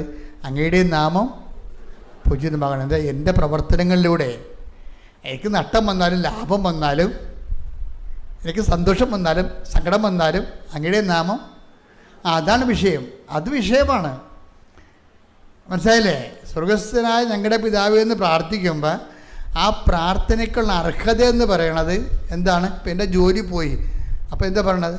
ഇപ്പോൾ ഈശോ ലാസർ മരിച്ചു എന്ന് പറയുമ്പോൾ പിതാവേ, ഇപ്പോൾ മനുഷ്യപുത്രൻ മഹത്വപ്പെടാൻ പോകുന്നു, പിതാവായ ദൈവവും അവന് മഹത്വപ്പെടാൻ പോകുന്നു. അപ്പം അത് ഇരട്ട മഹത്വമാണ് വരണത്. അപ്പം ഇതുപോലെ തന്നെയാണ് ഈശോയ്ക്ക് സ്വന്തം ജീവിതത്തിൽ, ഇത് ലാസർ എന്ന് പറയുമ്പോൾ വേറൊരു വ്യക്തിയാണ്. ഈശോയുടെ ജീവിതത്തിൽ ഒരു പ്രശ്നം വന്നപ്പോഴെന്താണ് ഈശോ പ്രാർത്ഥിച്ചത്? അതും സ്വർഗസ്ഥനായ പിതാവൻ. അതും നമ്മൾ നേരത്തെ വായിച്ചത് എത്രയിലാണ്? 12:28 അല്ലെ? ഒന്നിൽ വായിച്ചത് യോഹന്നാൻ 12:28. പിതാവേ, അങ്ങയുടെ നാമത്തെ മഹത്വപ്പെടുത്തണമേ. അപ്പോൾ സ്വർഗത്തിൽ നിന്ന് ഒരു സ്വരമുണ്ടായി, ഞാൻ മഹത്വപ്പെടുത്തിയിരിക്കുന്നു, ഇനിയും മഹത്വപ്പെടുത്തും. ഒരു വ്യക്തിക്ക് സർവൈവ് ചെയ്യാനുള്ള എല്ലാം ക്രിസ്തുവിലുണ്ട്. അതില്ലെങ്കിൽ നമ്മൾ അവർക്കത് പറഞ്ഞു കൊടുക്കും. ക്രിസ്തു ഒരു വ്യക്തി സർവൈവ് ചെയ്യാൻ ആവശ്യമായ എല്ലാം ക്രിസ്തുവിലുണ്ട്. ചില വ്യക്തികൾക്ക് വേണ്ടി പ്രാർത്ഥിക്കാൻ നമുക്ക് പറ്റത്തില്ല. പ്രാർത്ഥിക്കാം, പക്ഷെ ആ വ്യക്തികളിൽ ആ നമ്മൾ വിചാരിക്കുന്ന അത്രയും പ്രാർത്ഥനയുടെ ഫലങ്ങൾ ആ വ്യക്തിക്ക് സ്വീകരിക്കാൻ പറ്റത്തില്ല. അപ്പം നമ്മളെന്ത് ചെയ്യും? നമ്മളത് ഉപ്പായിട്ട് വെഞ്ചരിച്ച് അവർക്ക് കൊടുക്കും. മനസ്സിലായില്ലേ? ഈ വെഞ്ചരിപ്പ് നേർച്ച വസ്തുക്കളിലൊക്കെ ഗുണങ്ങൾ അതാണ്. നേർച്ച വസ്തുക്കളൊക്കെ എന്താ ചെയ്യണത്? നിങ്ങൾക്കറിയാം, നേരത്തെ ഉപ്പല്ല നമ്മൾ കൊടുക്കണത്. നിങ്ങൾ ഓർക്കണം ഉപ്പ് വെഞ്ചരിച്ച് കൊടുത്ത് പറയരുത്. എന്താ ചെയ്യണത്? അത് ബൈബിളിലുള്ള ഒരു സംഭവമാണ് ഉപ്പ്. ബൈബിൾ ഉപയോഗിക്കുന്നതാണ് ഉപ്പ്.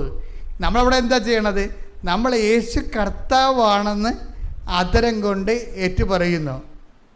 ഇപ്പം അവർ പരാജയമാണ് കർത്താവെന്നല്ലേ പറയണത്. ആത്മഹത്യ ചെയ്ത ആൾക്കാരെന്താ ചെയ്യണ ആൾക്കാരെന്താ? പരാജയമാണ് കർത്താവെന്നല്ലേ പറയണത്. അപ്പം നമ്മൾ പറയണത് എന്താണ്? മരിച്ചുയർത്തെഴുന്നേറ്റ യൂദാസിനാൽ വഞ്ചിക്കപ്പെട്ടും പത്തോസിനെ പീലാത്തോസിനെ കൈ കഴുകിയിട്ടും അത് പത്തോസിനെ തള്ളിപ്പറഞ്ഞിട്ടും മരിച്ചുയർത്തെഴുന്നേറ്റ കർത്താവാണ് യഥാർത്ഥ കർത്താവ് എന്നാണ് നമ്മൾ പറയണത്. ഈ യേശു കർത്താവാണെന്നുള്ള എന്തു ചെയ്യും? അധരം കൊണ്ട് ഏറ്റുപറയും. പിന്നെ എന്ത് ചെയ്യണത്? ദൈവം അവന് മരിച്ചോന്ന് ഉയർപ്പിച്ചെന്ന് ഹൃദയത്തിൽ വിശ്വസിച്ചുകൊണ്ടാണ് നമ്മളത്, അപ്പോഴാണ് രക്ഷ പ്രാപിക്കുന്നത്, അല്ലേ? അപ്പം അത് കൊണ്ട് ഈ ഉപ്പ് ആശീർവദിക്കുന്ന വ്യക്തിയുടെ ഉള്ളിൽ എന്താണ്? 2 ഫോർമുല ഉള്ളത്. എന്താണ്? യേശുവാണ് കർത്താവ്, യേശുവാണ് കർത്താവ്. പിന്നെന്താണ്? ദൈവം അവന് മരിച്ചെന്ന് ഉയർപ്പിച്ച് എഴുന്നേറ്റു എന്ന് നമ്മൾ ഹൃദയത്തിൽ വിശ്വസിക്കുന്നു. അപ്പോഴാണ് രക്ഷ പ്രാപിക്കുന്നത്. അപ്പം ഈ വ്യക്തി രക്ഷ പ്രാപിക്കാൻ വേണ്ടി നമ്മൾ വെഞ്ചരിച്ച ഉപ്പാണ് അല്ലെങ്കിൽ എന്തെങ്കിലും മീഡിയം തേഞ്ച ഇപ്പം നമ്മൾ കൊടുക്കണത്. അപ്പോൾ കൊടുക്കുമ്പോഴേ ഇപ്പം ഞാൻ നിങ്ങളോട് പറയും, നിങ്ങൾ ഉടമ്പടി എടുത്തവരായിരിക്കണം അത് കൊടുക്കേണ്ടതെന്ന് പറയും. അല്ലെങ്കിൽ വിശ്വാസ പ്രമാണം വൃത്തിയായിട്ട് ചെല്ലാൻ അറിയാവുന്നവരാണെന്ന് പറയണം. എന്താ കാര്യം? വിശ്വാസ പ്രമാണത്തിൽ ഇതെല്ലാം ഉണ്ട്. വിശ്വാസ പ്രമാണത്തിൻ്റെ കാച്ചി കുറുക്കിയെടുത്ത് കഴിഞ്ഞാൽ ജസ്റ്റ് എന്താണ്? ഈ റോമ 10:9 എന്താണ്? യേശു കർത്താവാണ്, ദൈവനെ മരിച്ചവരെന്ന് ഉയർത്തെഴുന്നേൽപ്പിച്ചു എന്ന് നമ്മൾ വിശ്വസിക്കുമ്പോഴാണ് രക്ഷ പ്രാപിക്കുന്നത്. അപ്പോൾ വിശ്വാസ പ്രമാണം ചെല്ലണമെങ്കിൽ കപ്പാസിറ്റി വേണം. അല്ലാതെ പണ്ട് കാരിക്കസിൽ പഠിച്ചാണെന്ന് പറഞ്ഞുകൊണ്ട് കാണാതെ ഈ താറാവ് കൊക്കണ പോലെ കണക്കണ പറഞ്ഞ് വർക്കൗട്ട് ചെയ്യത്തില്ല. ഇവിടെ എന്താ പ്രശ്നം വെച്ച് കഴിഞ്ഞാൽ ഇതൊന്നും ആക്ടിവേറ്റ് ഇതെല്ലാം പഠിപ്പിച്ചു കൊടുത്തൊന്നല്ലാതെ ഇതെങ്ങനെയാണ് ഉപയോഗിക്കേണ്ടതെന്ന് പഠിപ്പിച്ചു കൊടുത്തിട്ടില്ല. അവിടെ വിഷയം ഞാൻ അച്ഛനായ കാലം മുതലേ ചെല്ലണ ഒരു ഇൻസ്ട്രുമെൻ്റാണ്, ഉപയോഗിക്കുന്നതാണ്. ഈ ഒരുമാതിരിപ്പെട്ട എല്ലാ വിഷയവും വിശ്വപ്രമാണത്തിൽ നിൽക്കും. എന്താ കാര്യം? ഇതിൻ്റെ അകത്തുള്ള TMD ഭയങ്കരമാണ്. ഇതിനെ ഘടിപ്പിച്ചിരിക്കുന്ന അണുബോംബെന്ന് പറയുന്നത് രക്ഷാസ്ഫോടനം നടത്തിയ അണുബോംബ് ഘടിപ്പിച്ചിരിക്കുന്നത്. എന്താണ്? യേശു കർത്താവാണെന്ന് അതരം കൊണ്ട് ഏറ്റു പറയുന്നു. രണ്ടാമത്തെ എന്താണ്? ദൈവം അവന് മരിച്ചെന്ന് ഉയർപ്പിച്ചെന്ന് ഹൃദയത്തിൽ വിശ്വസിക്കുന്നത്. അപ്പോഴാണ് രക്ഷ പ്രാപിക്കണത്. രക്ഷ എന്ന് പറഞ്ഞാൽ എന്താണ്? ലൂക്ക 2:30 അതെന്താണ്? എല്ലാ മനുഷ്യർക്കും വേണ്ടി ഒരുക്കിയിരിക്കുന്ന രക്ഷ ഞാൻ എൻ്റെ കണ്ണുകൊണ്ട് കണ്ടിരിക്കുന്നു. അപ്പോഴേ എല്ലാ മനുഷ്യർക്കും വേണ്ടി ഇത് ഉപയോഗിക്കാൻ പറ്റും. പക്ഷെ ഉപയോഗിക്കുന്നവൻ അതിൽ വിശ്വസിക്കുന്ന ആളായിരിക്കണം. പിടിയ എല്ലാ മനുഷ്യർക്കും വേണ്ടി ഉപയോഗിക്കാൻ പറ്റും ഇത്, പക്ഷേ ഉപയോഗിക്കുന്ന ആൾ കറക്റ്റായിരിക്കണം. ഇതിൻ്റെ അകത്ത് ട്രെയിൻഡ് ആയിരിക്കണം ആളായിരിക്കണം. അല്ലാതെ വിശ്വാസപ്രമാണം പകുതി ചെല്ലിക്കുമ്പോൾ മറന്നു പോകും. ഒന്ന് ചെല്ലിയത്ത് നോക്കിയേ. ചിലരോട് ഞാൻ നിങ്ങൾ ആ വിശ്വാസപ്രമാണം ചെല്ലാൻ പറഞ്ഞു, തപ്പിത്തുടങ്ങി എൻ്റെ അച്ഛൻ മറന്നുപോയെന്ന് പറയും. അതാ വിശ്വാസപ്രമാണം മറന്നുപോയത് തന്നെയല്ല പ്രശ്നം, അതിനെക്കുറിച്ച് ഒരു ഐഡിയ അയാൾക്കില്ല. അയാൾ പണ്ടത്തെ എന്തോ പ്രാർത്ഥന പോലെ പ്രാർത്ഥിച്ച് വെച്ചിരിക്കുകയാണ്. അതല്ല, ഇതിപ്പോൾ മൊത്തം അണുപോകുമ്പോൾ ഇത് ഇടുന്ന സ്ഥലത്ത് അങ്ങോട്ട് അവിഞ്ഞു പോയുള്ളൂ. അത്രയ്ക്ക് ഒന്നും താങ്ങാൻ പറ്റാത്ത രീതിയിലുള്ള സംഭവമാണ്. കാര്യം രക്ഷയുടെ മുഴുവൻ ഫോർമുലയാണ്. നൈസൈൻ സുനദോസ് വെച്ച് ചെയ്താൽ ഒന്നാമത്തെ, രണ്ടാമത്തെ അല്ല, ഒന്നാമത്തെ നൈസൈൻ സുനദോസിൽ വെച്ച് പിതാക്കന്മാർ 418 പിതാക്കന്മാർ ഒരുമിച്ച് കൂടി പരിശുദ്ധാത്മാവിൽ നിറഞ്ഞ് മാസങ്ങളോളം പ്രാർത്ഥിച്ച് ചർച്ച ചെയ്തിട്ടാണ് ഈ വിശ്വാസ പ്രമാണം ക്രോഡീകരിച്ചിരിക്കുന്നത്. ഇന്ന് വരെ അത് മാറ്റിയിട്ടില്ല. അടിസ്ഥാന അപ്പോസ്തലിക സഭയിലെല്ലാം ഇത് തന്നെയാണ് പറയണത്. ഓർത്തഡോക്സിലും ചില ഈ പ്രകാശത്തു നിന്നുള്ളതും പുത്രരിൽ നിന്നുള്ള ചെറിയ ഡിവിഷൻസ് വരുത്തി എന്നുള്ളല്ലാതെ അതിൻ്റെ പ്രധാനപ്പെട്ട ഘടകങ്ങൾക്കൊന്നും മാറ്റം ഉണ്ടായിട്ടില്ല.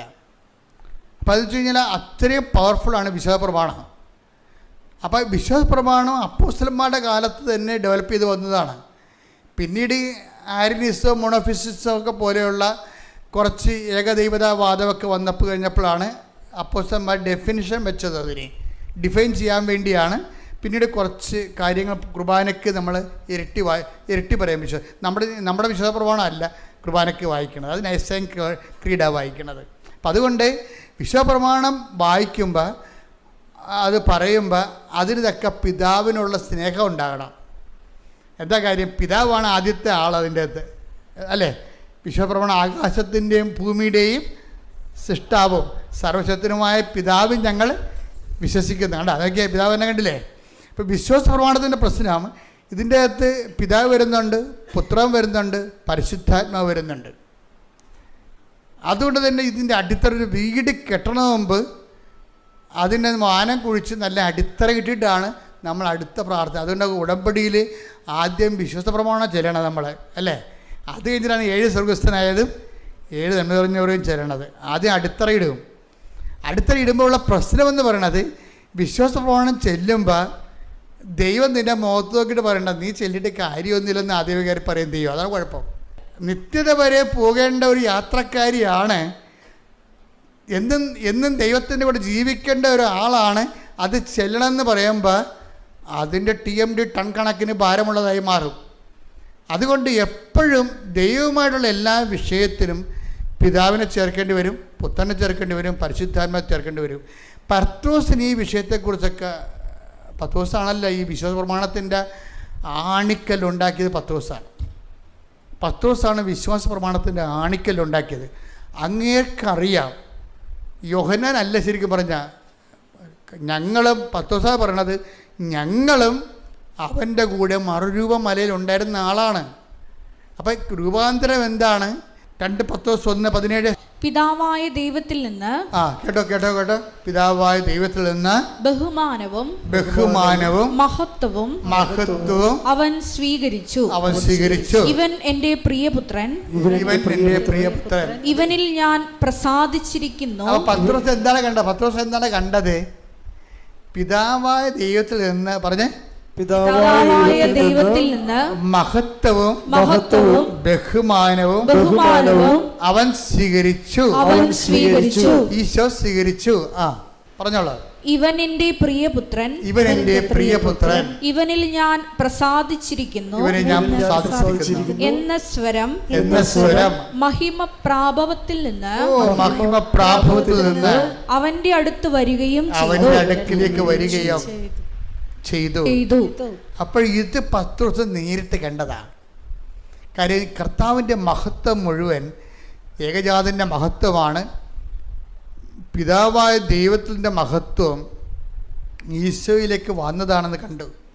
ഈശോയിലേക്ക് വന്നത് കൊണ്ടാണ് പത്രോസ് പിന്നീട് രക്ഷയുടെ ഫോർമുല ഉണ്ടാക്കിയപ്പോൾ പത്രോസ് പറഞ്ഞത്, മറ്റൊരുവരിലും ഇനി രക്ഷയില്ല. കാര്യം മഹത്വം ഞങ്ങൾ കണ്ടത് ഇവൻ്റെ അടുത്തേക്ക് വരണമാണ് കണ്ടത്.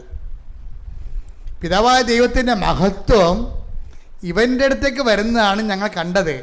വേറെ ആരുടെ അടുത്തേക്ക് വന്നിട്ടില്ല, വന്ന ചരിത്രവുമില്ല. അപ്പം അതുകൊണ്ട് ഇവനാണ് ദൈവത്തിൻ്റെ സ്വീകാര്യൻ. കാര്യം ഇവന് പ്രസാദിച്ചിരിക്കണം എന്നല്ലേ പറയണത്. അതാണ് പക്ഷേ മോസസിൻ്റെ അടുത്ത് വന്നെങ്കിലും, മോസസിനെ പ്രസാദിച്ചെന്ന ദാവീദിൻ്റെ അടുത്ത് വന്നെങ്കിലും ഇവൻ എൻ്റെ പ്രിയ പുത്രനാണെന്ന് ഇവന് പ്രസാദിച്ചിരിക്കണമെന്ന അംഗീകാര മുദ്ര കൊടുത്തിട്ടില്ല. ഈ അംഗീകാര മുദ്ര ഭയങ്കര സീരിയസാണ്. അതുകൊണ്ടാണ് യോഹന്നാനി അതിനെക്കുറിച്ചൊരു ഐഡിയ ഉണ്ട്. എന്താ കാര്യം? ലോകത്തിൻ്റെ പാപങ്ങൾക്ക് പരിഹാരമായിട്ട് ഈശോ ബലിയർപ്പിച്ചാൽ അതിന് പരിഹാരം കിട്ടും. അതാണ് ഈശോ തന്നെ പറയുന്നുണ്ടത് പരിശുദ്ധാത്മാവിൽ. പിതാവ് ദൈവം എന്നിൽ അംഗീകാരം. യോഹന്നാൻ 6:27 നശ്വരമായ അപ്പത്തിനു വേണ്ടി അധ്വാനിക്കാതെ. ഇതാ വിഷയം നോക്കിയേ, നിത്യതയുമായി ബന്ധപ്പെട്ട വിഷയം വരണത്. നശ്വരമായ അപ്പത്തിനു വേണ്ടി അധ്വാനിക്കാതെ മനുഷ്യപുത്രൻ തരുന്ന നിത്യജീവന്റെ അനശ്വരമായ അപ്പത്തിനു വേണ്ടി അധ്വാനിക്കുവിൻ. എന്തെന്നാൽ പിതാവായ ദൈവം അവന്റെ മേൽ അംഗീകാര മുദ്ര വച്ചിരിക്കുന്നു. അനശ്വരമായ അപ്പത്തിനു വേണ്ടി, നിത്യതയ്ക്ക് വേണ്ടി അന്വേഷിക്കുന്നവന് ഈശോയാണ് അംഗീകാര മുദ്രയുള്ള ഒരേ ഒരു രക്ഷകൻ. ഇതറിയാവുന്നത് യോഹന്നാനെ ഇതിന് കൃത്യമായിട്ട് അറിയാം. അതുകൊണ്ടാണ് പിതാവിൻ്റെ ഏകജാതൻ്റെ മഹത്വം എന്നൊക്കെ അദ്ദേഹം പറയും. പിതാവിനെ കണക്ട് ചെയ്താണ് പിന്നീട് ഈ യോഹന്നാനും പത്രോസുമാണ് ഇവരെ രണ്ടുപേരും മറുരൂപമലയിൽ ഉണ്ടായിരുന്ന ആൾക്കാരാണ്, രൂപാന്തരീകരണ സമയത്ത് ഉണ്ടായിരുന്നതാണ്. ആ യോഹന്നാൻ 1:14 വായിച്ച്, വചനം മാംസമായി നമ്മുടെ ഇടയിൽ വസിച്ചു, അവന്റെ മഹത്വം നമ്മൾ ദർശിച്ചു, കൃപയും സത്യവും നിറഞ്ഞതും പിതാവിന്റെ ഏകജാതന്റേതുമായ മഹത്വം. അപ്പൊ ഈശോയുടെ മഹത്വത്തിന്റെ പേരില് വന്നിരിക്കുന്ന ഫീച്ചേഴ്സിൽ വ്യത്യാസമുണ്ട്. മഹത്വം പലതുണ്ട്. യോഹന്നാനി എപ്പോഴുള്ള കുഴപ്പം, എന്ത് പറഞ്ഞാലും സത്യവും മിഥ്യവും എന്ന് പറയും. I am the real bread, ഞാൻ ജീവൻ്റെ അപ്പം, യഥാർത്ഥ അപ്പമാകുന്നു, ഞാൻ യഥാർത്ഥ പാനീയമാകുന്നു. അപ്പം ഇങ്ങനെ എന്ത് പറഞ്ഞാലും ഈശോയെ സംബന്ധിച്ച് വരുമ്പോൾ ഈശോ റിയലും മറ്റുള്ളത് ഫാൾസുമായിട്ടേ പറയത്തുള്ളൂ. അത് യോഹന്നാൻ്റെ ക്രിസ്തു അനുഭവമാണ്. യോഹന്നാൻ ക്രിസ്തുവിൻ്റെ കൂടെ നടന്നപ്പോൾ മനസ്സിലായതാണ്, ക്രിസ്തുവിനെ കണ്ടെത്തി കഴിഞ്ഞാൽ പിന്നെ എല്ലാം ഫാൾസാണെന്ന് യോഹന്നാൻ പറയും. ഇത് ക്രിസ്തുവിനെ കണ്ടെത്തി കഴിഞ്ഞാൽ രക്ഷയുടെ കാര്യത്തിനാണ്. രക്ഷയുടെ കാര്യത്തിന് മഹത്വത്തിൽ എന്താ പറയണത്, അതിന് സത്യം എന്നുള്ള വാക്ക് എക്സ്ട്രാ ചേടി വെക്കും. Read it again. ശ്രുതികട ഹല്ലേലൂയ. വചനം മാംസമായി നമ്മുടെ ഇടയിൽ വസിച്ചു, അവന്റെ മഹത്വം നമ്മൾ ദർശിച്ചു, കൃപയും സത്യവും നിറഞ്ഞതും പിതാവിന്റെ ഏകജാതന്റേതുമായ മഹത്വം. പിതാവിന്റെ ഏകജാതന്റെ മഹത്വം എന്ന് പറയുന്നത് എന്താണ്? കൃപയും സത്യവും നിറഞ്ഞതാണ്. അതുകൊണ്ട് എന്താ പറഞ്ഞാൽ ഈ കൃപയും സത്യവും നിറയാത്ത ബാക്കിയെല്ലാം ഫാൾസ് ആണെന്ന് യോഹന്നാൻ സ്റ്റേറ്റ് ചെയ്യുകയാണ്. ഇത് ഈ സ്റ്റേറ്റ്മെൻറ്റ് തന്നെയാണ് പത്രോസിൻ്റെ സ്റ്റേറ്റ്മെൻറ്റ്. എന്താ പത്രോസ് എന്ത് പറയും? പത്രോസ് പറയും യേശു മാത്രമാണ് സത്യമെന്ന് പറയും. എന്താ കാര്യം? അതാണ് മറ്റൊരുവൻ രക്ഷയില്ല. 4:12 എടുത്ത് നടപടി പുസ്തകം. ശ്രുതികട ഹല്ലേലൂയ. ഹല്ലേലൂയ ഹല്ലേലൂയ ഹല്ലേലൂയ ഹല്ലേലൂയ ഹല്ലേലൂയ. യേശുവേ നന്ദി, യേശുവേ സ്തുതി. ഹല്ലേലൂയ ഹല്ലേലൂയ ഹല്ലേലൂയ ഹല്ലേലൂയ. ആകാശത്തിനു കീഴെ മനുഷ്യരുടെ ഇടയിൽ നമുക്ക് രക്ഷയ്ക്കു വേണ്ടി മറ്റൊരു നാമവും നൽകപ്പെട്ടിട്ടില്ല. അപ്പൊ മറ്റൊരു നാമവും നൽകപ്പെട്ടിട്ടില്ല എന്നതിൻ്റെ കൂടെ വായിക്കണം, പിതാവായ ദൈവം എനിക്ക് അംഗീകാരം മുദ്ര ചാർത്തിയിരിക്കുന്നു. മറ്റൊരു നാമവും രക്ഷയ്ക്ക് വേണ്ടി നിത്യതയ്ക്ക് വേണ്ടി നൽകപ്പെട്ടില്ല എന്നതിൻ്റെ കൂടെ വായിക്കണം, പിതാവായ ദൈവം ഇതിൻ്റെ മഹത്വവും സത്യവും കൃപയും നിറഞ്ഞ മഹത്വം എന്ന്. അപ്പം സത്യവും കൃപയും നിറഞ്ഞ മഹത്വം യേശുക്രിസ്തുവിൻ്റെത് എന്നുള്ളത് എന്തിനുള്ളതാണ്? നിത്യതയ്ക്ക് വേണ്ടി നമുക്ക് നൽകിയിരിക്കുന്ന ദൈവത്തിൻ്റെ രക്ഷയുടെ നാമമാണ്. അതാണ് ശ്രീയേശു നാമം, രക്ഷയുടെ നാമം. ശ്രുതികട ഹല്ലേലൂയ.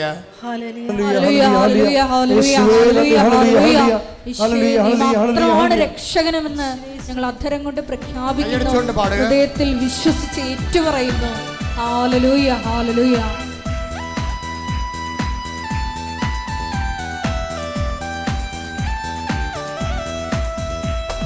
ശ്രീയേശുനാമം അതിശയനാമം ഈടേനിൽപ്പതാം. ശ്രീയേശുനാമം അതിശയനാമം ഈടേനിൽപ്പതാം.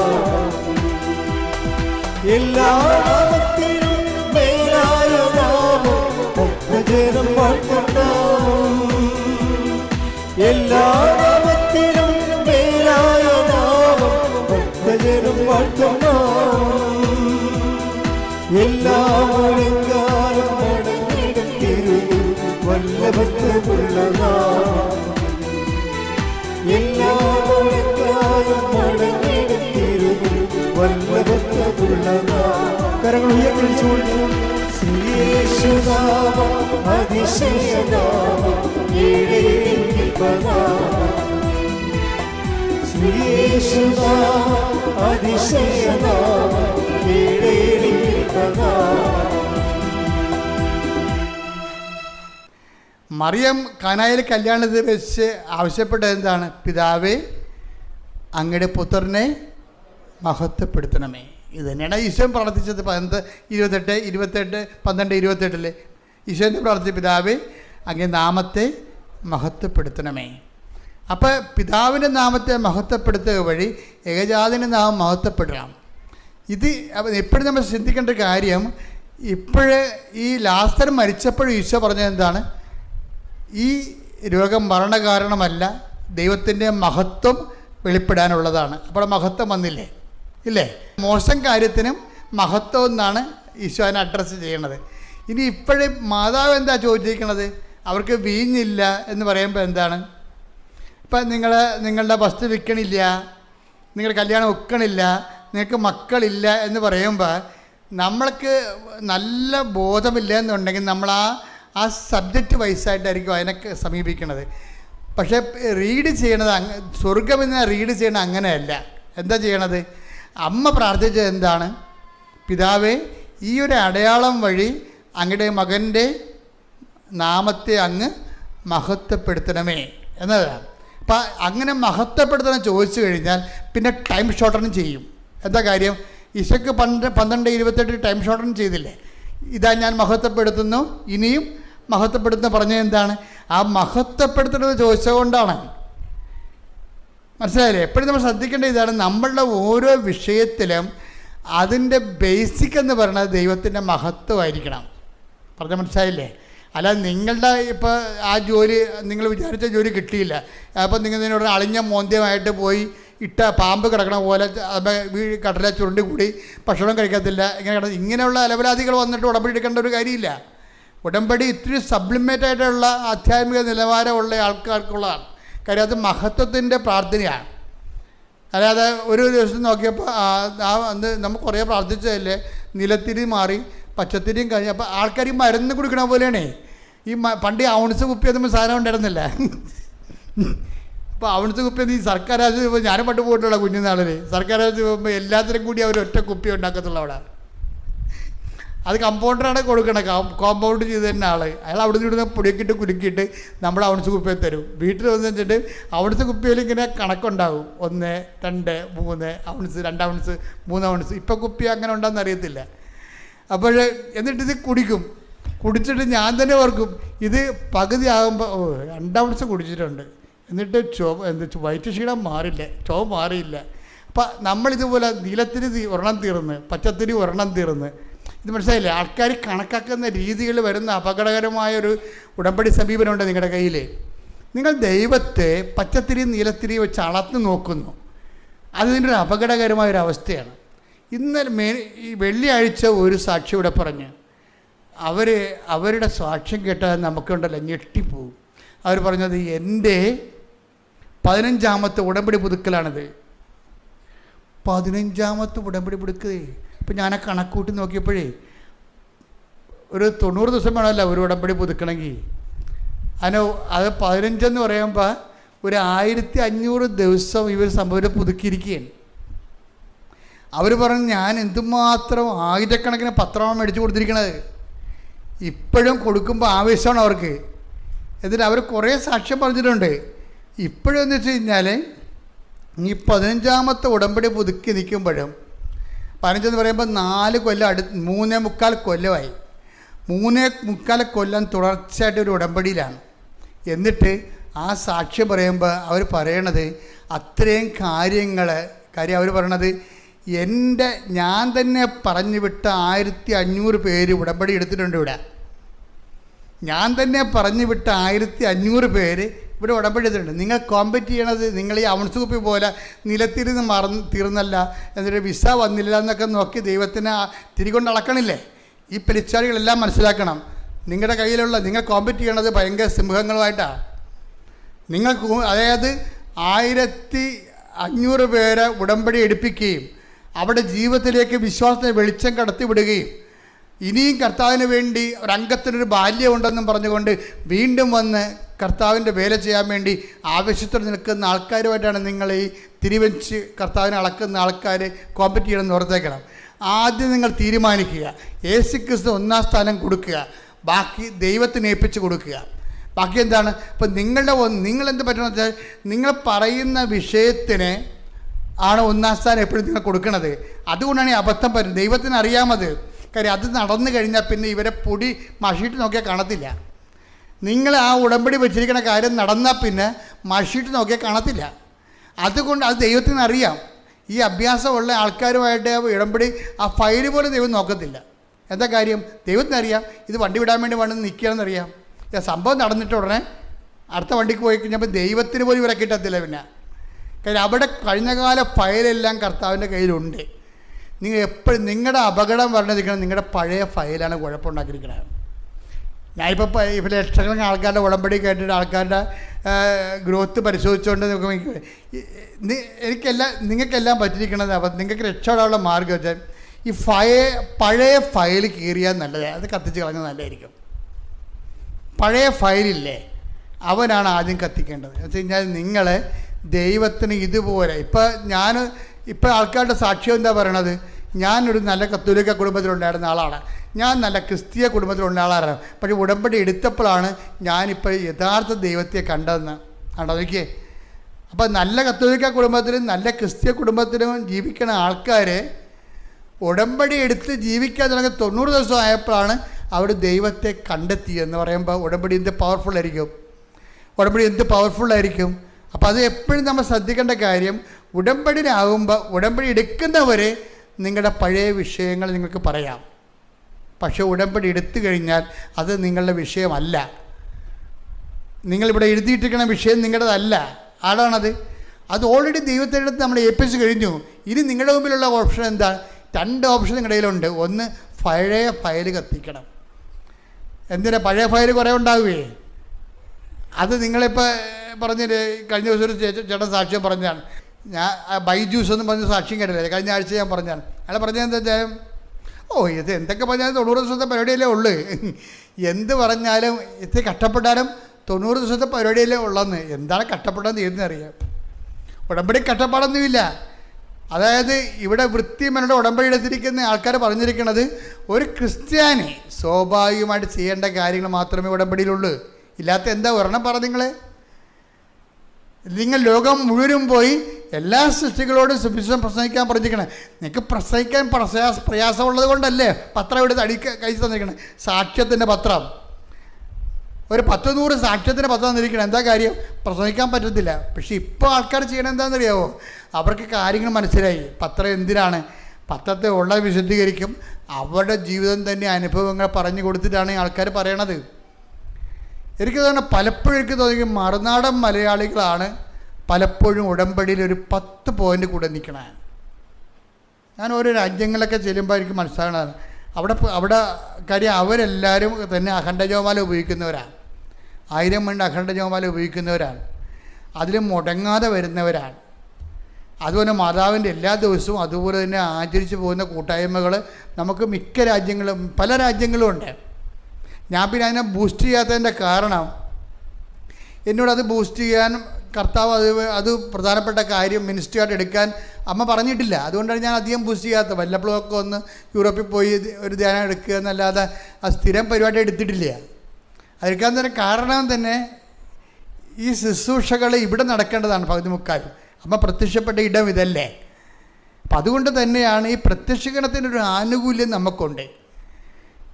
അതുകൊണ്ടാണ് ഈ മറ്റുള്ളവർ ഇവിടെ നാട്ടിൽ വന്നിട്ട് ആദ്യം നെടുമ്പാശ്ശേരി വന്ന് ഇറങ്ങിയിട്ട് നേരെ ഇവിടെ വരേണ്ട കാര്യം എന്താണ്? ആ ഒരു പ്രത്യക്ഷീകരണത്തിൻ്റെ ഒരു ആനുകൂല്യമുണ്ട് ഇവിടെ. അപ്പം നമ്മൾ അമ്മയോട് ഒരു കാര്യം അമ്മയുടെ മാധ്യസ്ഥ ചോദിക്കണത് എന്താണ്? അമ്മയുടെ പ്രത്യക്ഷീകരണത്തിൻ്റെ അടിസ്ഥാനത്തിലാണ് ചോദിക്കണത്. കാര്യം എന്താണ്? ഉടമ്പടി പോലും അമ്മയുടെ പ്രത്യക്ഷീകരണത്തിൻ്റെ അടിസ്ഥാനത്തിലാണ് നമുക്ക് തന്നിരിക്കുന്നത്.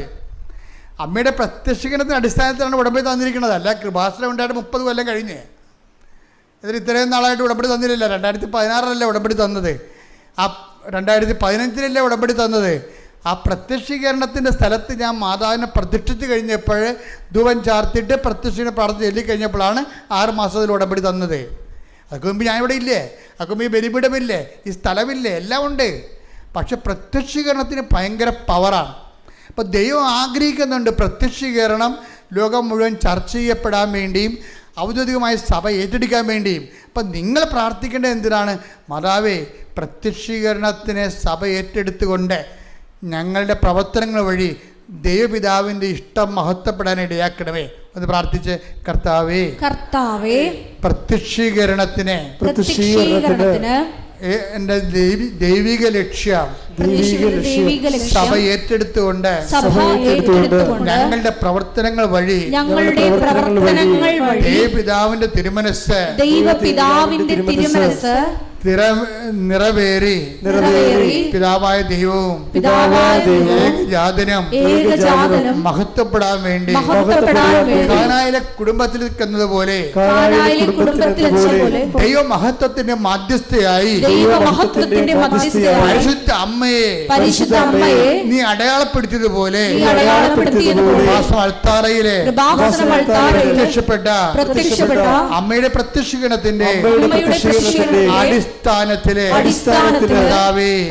ഉടമ്പടി ചെയ്തിട്ടുള്ള മക്കൾക്ക് അടയാളം ലഭിച്ചുകൊണ്ട് ദൈവനാമത്തെ മഹത്വപ്പെടുത്തണമേ.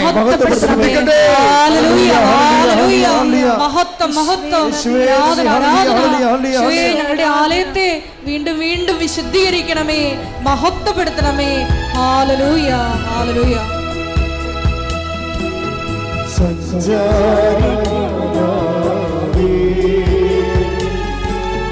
കൃപയുടെ കൂടാരമേ, സന്താനപീഠനമേ, കൃപാസനത്തിൻ്റെ അമ്മേ, സഞ്ചാരിമാതാവേ,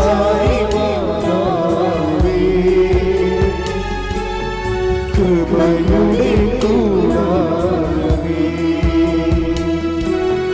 വാഗ്ദാനപീഠനമേ,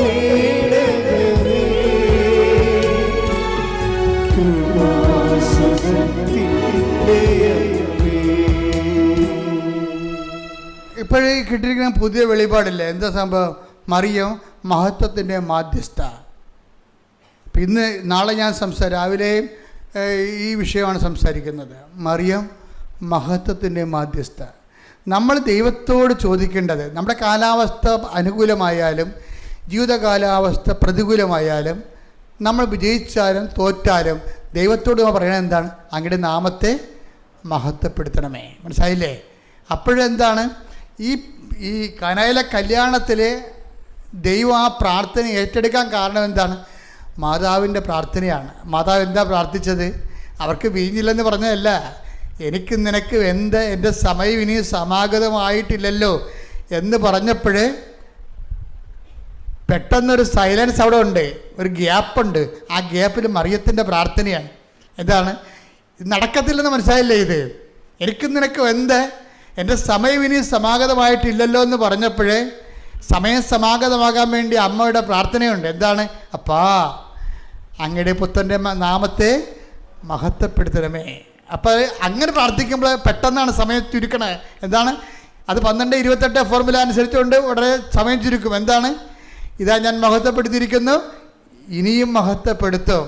അതുകൊണ്ടാണ് യോഹന്നാൻ പറയണത് യേശുവിൻ്റെ മഹത്വം ശ്രുതികട ഹല്ലേലൂയ, ആദ്യ അടയാളമാണെന്ന് പറയത്തില്ല. ശ്രുതികട ഹല്ലേലൂയ.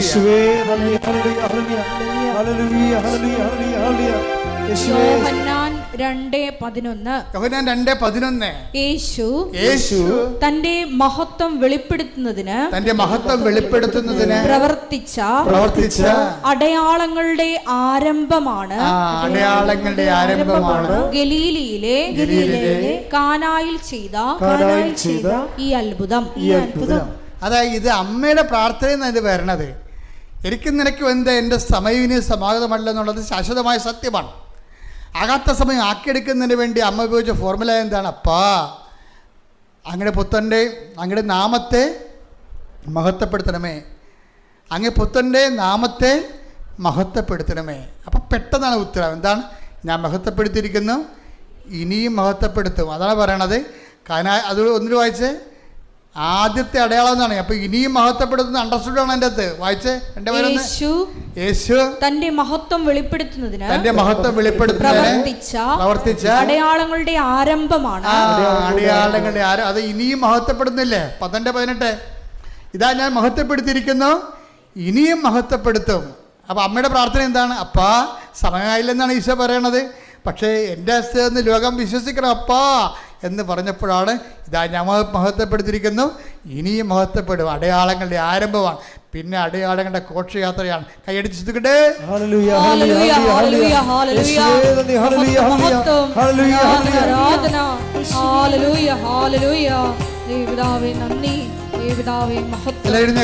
ഞങ്ങളിൽ വീഞ്ഞു തീരും മുൻപ് ഓടിയെത്തും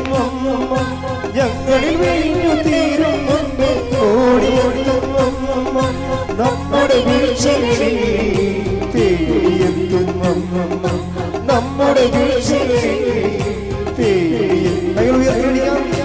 അമ്മേ ആശ്രയമേ, അമ്മേ ശാശ്വതമേ, അമ്മേ ആശ്രയമേ, അമ്മേ ശാശ്വതമേ, മക്കളാ ഞങ്ങൾക്ക് ആനന്ദമേ, മക്കളാ ഞങ്ങൾക്ക് ആനന്ദമേ.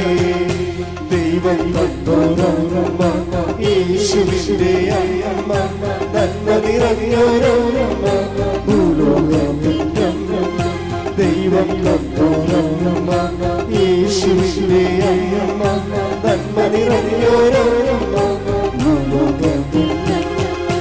അമ്മേ ആശ്രയമേ, അമ്മേ ശാശ്വതമേ, അമ്മേ ആശ്രയമേ, അമ്മേ ശാശ്വതമേ, മക്കളാ ഞങ്ങൾക്ക് ആനന്ദമേ, മക്കളാ ഞങ്ങൾക്ക് ആനന്ദമേ. രണ്ട് കൈകൾ ഉയർത്തി ശ്രദ്ധിക്കട്ടെ. ഹല്ലേലൂയ, എല്ലാവരും ശബ്ദത്തോടെ ശ്രദ്ധിക്കട്ടെ. ഹല്ലേലൂയ, യേശുവേ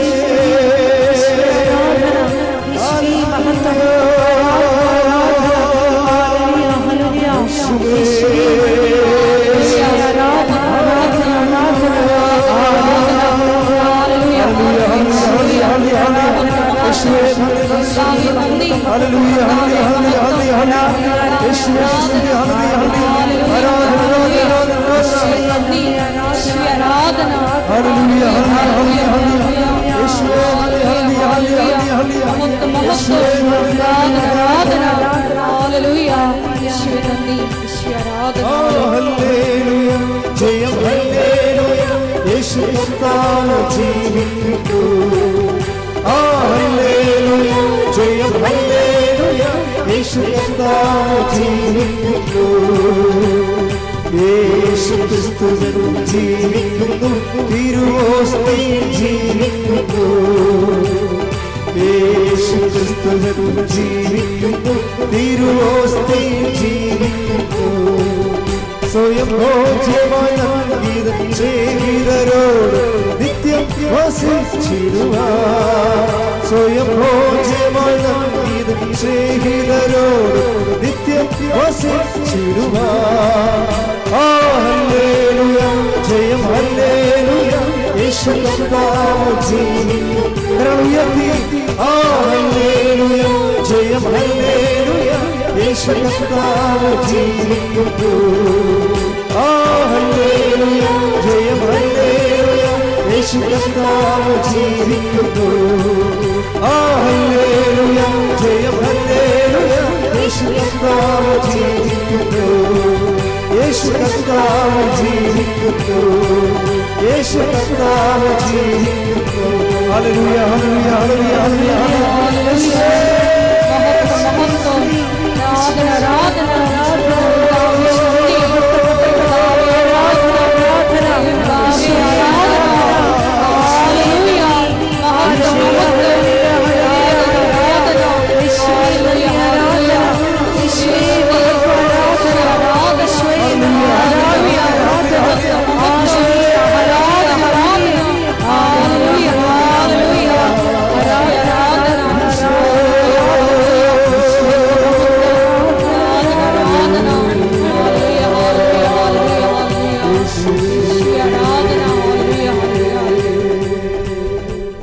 നമ്മൾ രോഗമുള്ളിടത്ത് വലുത് നമ്മുടെ കൈകൾ വെച്ച് പ്രാർത്ഥിക്കുന്ന സമയമാണ്. കർത്താവിൻ്റെ വചനങ്ങൾ കർത്താവ് പറഞ്ഞതിന് ശേഷമാണ് എപ്പോഴും രോഗികളെ കർത്താവ് സുഖപ്പെടുത്തി. ബൈബിൾ നോക്കിയാൽ മനസ്സിലാകും. എപ്പോഴെല്ലാം കർത്താവിന് വചനം പ്രഘോഷണം കഴിയുമ്പോഴാണ് കർത്താവ് രോഗികളെ സ്പർശിച്ച് പ്രാർത്ഥിക്കുന്നത്. അതുകൊണ്ടാണ് ഈ വചനപ്രഘോഷണം രോഗസൗഖ്യ പ്രാർത്ഥന ഒരുമിച്ച് പോകാൻ കാരണം. അത് നമ്മളാരും ഉണ്ടാക്കിയെടുത്തതല്ലത്, ബൈബിളിൽ അങ്ങനെയാണ് ഉള്ളത്. അതുകൊണ്ട് തന്നെ ആ വചനത്തെ വിശ്വസിക്കുന്ന എല്ലാവരെയും കർത്താവ് സുഖപ്പെടുത്തും. അതിന് പ്രത്യേകിച്ച് ഒരു പരിഗണനയുമില്ല. ആർക്കാണ് വിശ്വസിക്കാൻ കഴിയുന്നത് അവരെല്ലാം കർത്താവ് വിശ്വസിക്കും. ഒന്ന് ആദ്യം തന്നെ നമ്മുടെ വിശ്വാസം ഒന്ന് നിങ്ങൾ വിശ്വാസപ്രമാണം ചൊല്ലിക്കേ, ഒന്ന് ചൊല്ലിക്കൊടുത്തേ. സർവശക്തനായ പിതാവും ആകാശത്തിന്റെയും ഭൂമിയുടെയും സൃഷ്ടാവുമായ ദൈവത്തിൽ ഞാൻ വിശ്വസിക്കുന്നു. അവിടുത്തെ ഏകപുത്രനും ഞങ്ങളുടെ കർത്താവുമായ ഈശോ മിശിഹായിലും ഞാൻ വിശ്വസിക്കുന്നു. ഈ പുത്രൻ പരിശുദ്ധാത്മാവിനാൽ ഗർഭസ്ഥനായി കന്യകാമറിയത്തിൽ നിന്ന് പിറന്ന് പൊന്തിയോസ് പിലാത്തോസിന്റെ കാലത്ത് പീഡകൾ സഹിച്ച് കുരിശിൽ തറയ്ക്കപ്പെട്ട് മരിച്ച് അടക്കപ്പെട്ട് പാതാളങ്ങളിൽ ഇറങ്ങി മനുഷ്യരുടെ ഇടയിൽ നിന്ന് മൂന്നാം നാൾ ഉയർത്ത് സ്വർഗത്തിലേക്ക് എഴുന്നള്ളി സർവശക്തിയുള്ള പിതാവായ ദൈവത്തിന്റെ വലതുഭാഗത്തിരിക്കുന്നു. അവിടെ നിന്ന് ജീവിക്കുന്നവരെയും മരിച്ചവരെയും വിധിക്കുവാൻ വരുമെന്നും ഞാൻ വിശ്വസിക്കുന്നു. പരിശുദ്ധാത്മാവിലും ഞാൻ വിശ്വസിക്കുന്നു. വിശുദ്ധ കത്തോലിക്കാ സഭയിലും പുണ്യവാന്മാരുടെ ഐക്യത്തിലും പാപങ്ങളുടെ മോചനത്തിലും ശരീരത്തിന്റെ ഉയർപ്പിലും നിത്യമായ ജീവിതത്തിലും ഞാൻ വിശ്വസിക്കുന്നു. ആമേൻ. ശ്രദ്ധിക്കട്ടെ. ഹല്ലേലൂയ, ഹല്ലേലൂയ, ഹല്ലേലൂയ, ഹല്ലേലൂയ. യേശുവേ നന്ദി. ഹല്ലേലൂയ, ആരാധന. ഹല്ലേലൂയ, ഹല്ലേലൂയ, ഹല്ലേലൂയ, ഹല്ലേലൂയ. ജയം ഹല്ലേലൂയ. യേശു കർത്താവ് ജീവിക്കുന്നു. കൈകൾ വീശി ഹല്ലേലൂയ. ജയം ഹല്ലേലൂയ. യേശു കർത്താവ് ജീവിക്കുന്നു. യേശുക്രിസ്തു ഇന്നലെയും ഇന്നും എന്നും ഒരാൾ തന്നെ. ശ്രദ്ധിക്കട്ടെ. ഹല്ലേലൂയ, ഹല്ലേലൂയ, ഹല്ലേലൂയ, ഹല്ലേലൂയ. യേശുവേ നന്ദി. ഹല്ലേലൂയ, ഹല്ലേലൂയ, ഹല്ലേലൂയ, ഹല്ലേലൂയ. യേശുവേ നന്ദി, നന്ദി, നന്ദി. ഹല്ലേലൂയ, ഹല്ലേലൂയ. യേശു ക്രിസ്തുവിൽ ജീവിക്കുന്നു. തിരുവോസ്തിയിൽ ജീവിക്കുന്നു. യേശു ക്രിസ്തുവിൽ ജീവിക്കുന്നു. തിരുവോസ്തിയിൽ ജീവിക്കുന്നു. സ്വയം ഭോജ്യമായി നൽകിയത് സ്നേഹിതരോ നിത്യം വസിച്ചിടുവാൻ. സ്വയം ഭോജ്യമായി നൽകിയത് നിത്യം വസിച്ചിടുവാൻ. ഹല്ലേലൂയ, ജയം ഹല്ലേലൂയ. യേശു കർത്താവ് ജീവിക്കുന്നു. ഹല്ലേലൂയ, ജയം ഹല്ലേലൂയ. യേശു കർത്താവ് ജീവിക്കുന്നു. പരിശുദ്ധ പരമ ദിവ്യകാരുണ്യത്തിന് ആരാധനയും സ്തുതിയും പുകഴ്ചയും ഉണ്ടായിരിക്കട്ടെ. കർത്താവ് രോഗികളെ സുഖമാക്കുന്ന സമയമാണിത്. നിങ്ങൾ സ്തുതിച്ചോണ്ടിരുന്നാൽ മാത്രം മതി. കർത്താവേ, നിന്റെ ഉന്നതമായ നാമത്തിന് സ്വസ്ഥം ചെയ്യുന്നു. കർത്താവേ, കർത്താവേ, നിന്റെ വിശുദ്ധ പൗരോഹിത്യത്തെ മഹത്വപ്പെടുത്തുന്ന പ്രാർത്ഥിക്കുന്നു. കർത്താവേ, കർത്താവെ, സഭയിലുള്ള സാന്നിധ്യത്തെ പ്രകടമാക്കണമെന്ന് പ്രാർത്ഥിക്കുന്നു. കർത്താവെ, കർത്താവിൻ്റെ തിരുമുറുവാടുന്ന വലതുകരം, അണിപ്പെടുതാറുന്ന അത്ഭുതകരം, ഉച്ചമുതൽ ഉള്ളംകാൽ വരെ കർത്താവെ ഓരോ മകൻ്റെ മേലും ഓരോ മകളുടെ മേലും വയ്ക്കണമെന്ന് പ്രാർത്ഥിക്കുന്നു. തീർത്ഥാടനത്തിൽ പ്രാർത്ഥിക്കുന്നവർ, ഓൺലൈനിൽ പ്രാർത്ഥിക്കുന്നവർ, എപ്പോൾ പ്രാർത്ഥിച്ചാലും ഈ പ്രാർത്ഥന അടിപ്പിണർ പോലെ വൈദാഘാതം പോലെ ദൈവികമായ ശക്തിയാൽ അവർക്ക് കർത്താവിൻ്റെ വിശുദ്ധമായ രക്തം അവിടെ ഓരോ കോശങ്ങളിലും പെസുകളിലും ഞരമ്പുകളിലും ഉച്ചമുതൽ ഉള്ളംകാലം വരെ നിറയട്ടെന്ന് പ്രാർത്ഥിക്കുന്നു. യേശുവിൻ്റെ ഉന്നതമായ നാമത്തിൽ മാരക രോഗങ്ങൾ, തീരാവ്യാധികൾ, ജീവദുരിതങ്ങൾ, ജീവ തടസ്സങ്ങൾ യേശുവിൻ്റെ നാമത്തിൽ മാറിപ്പോകട്ടെ. ശ്രുതികട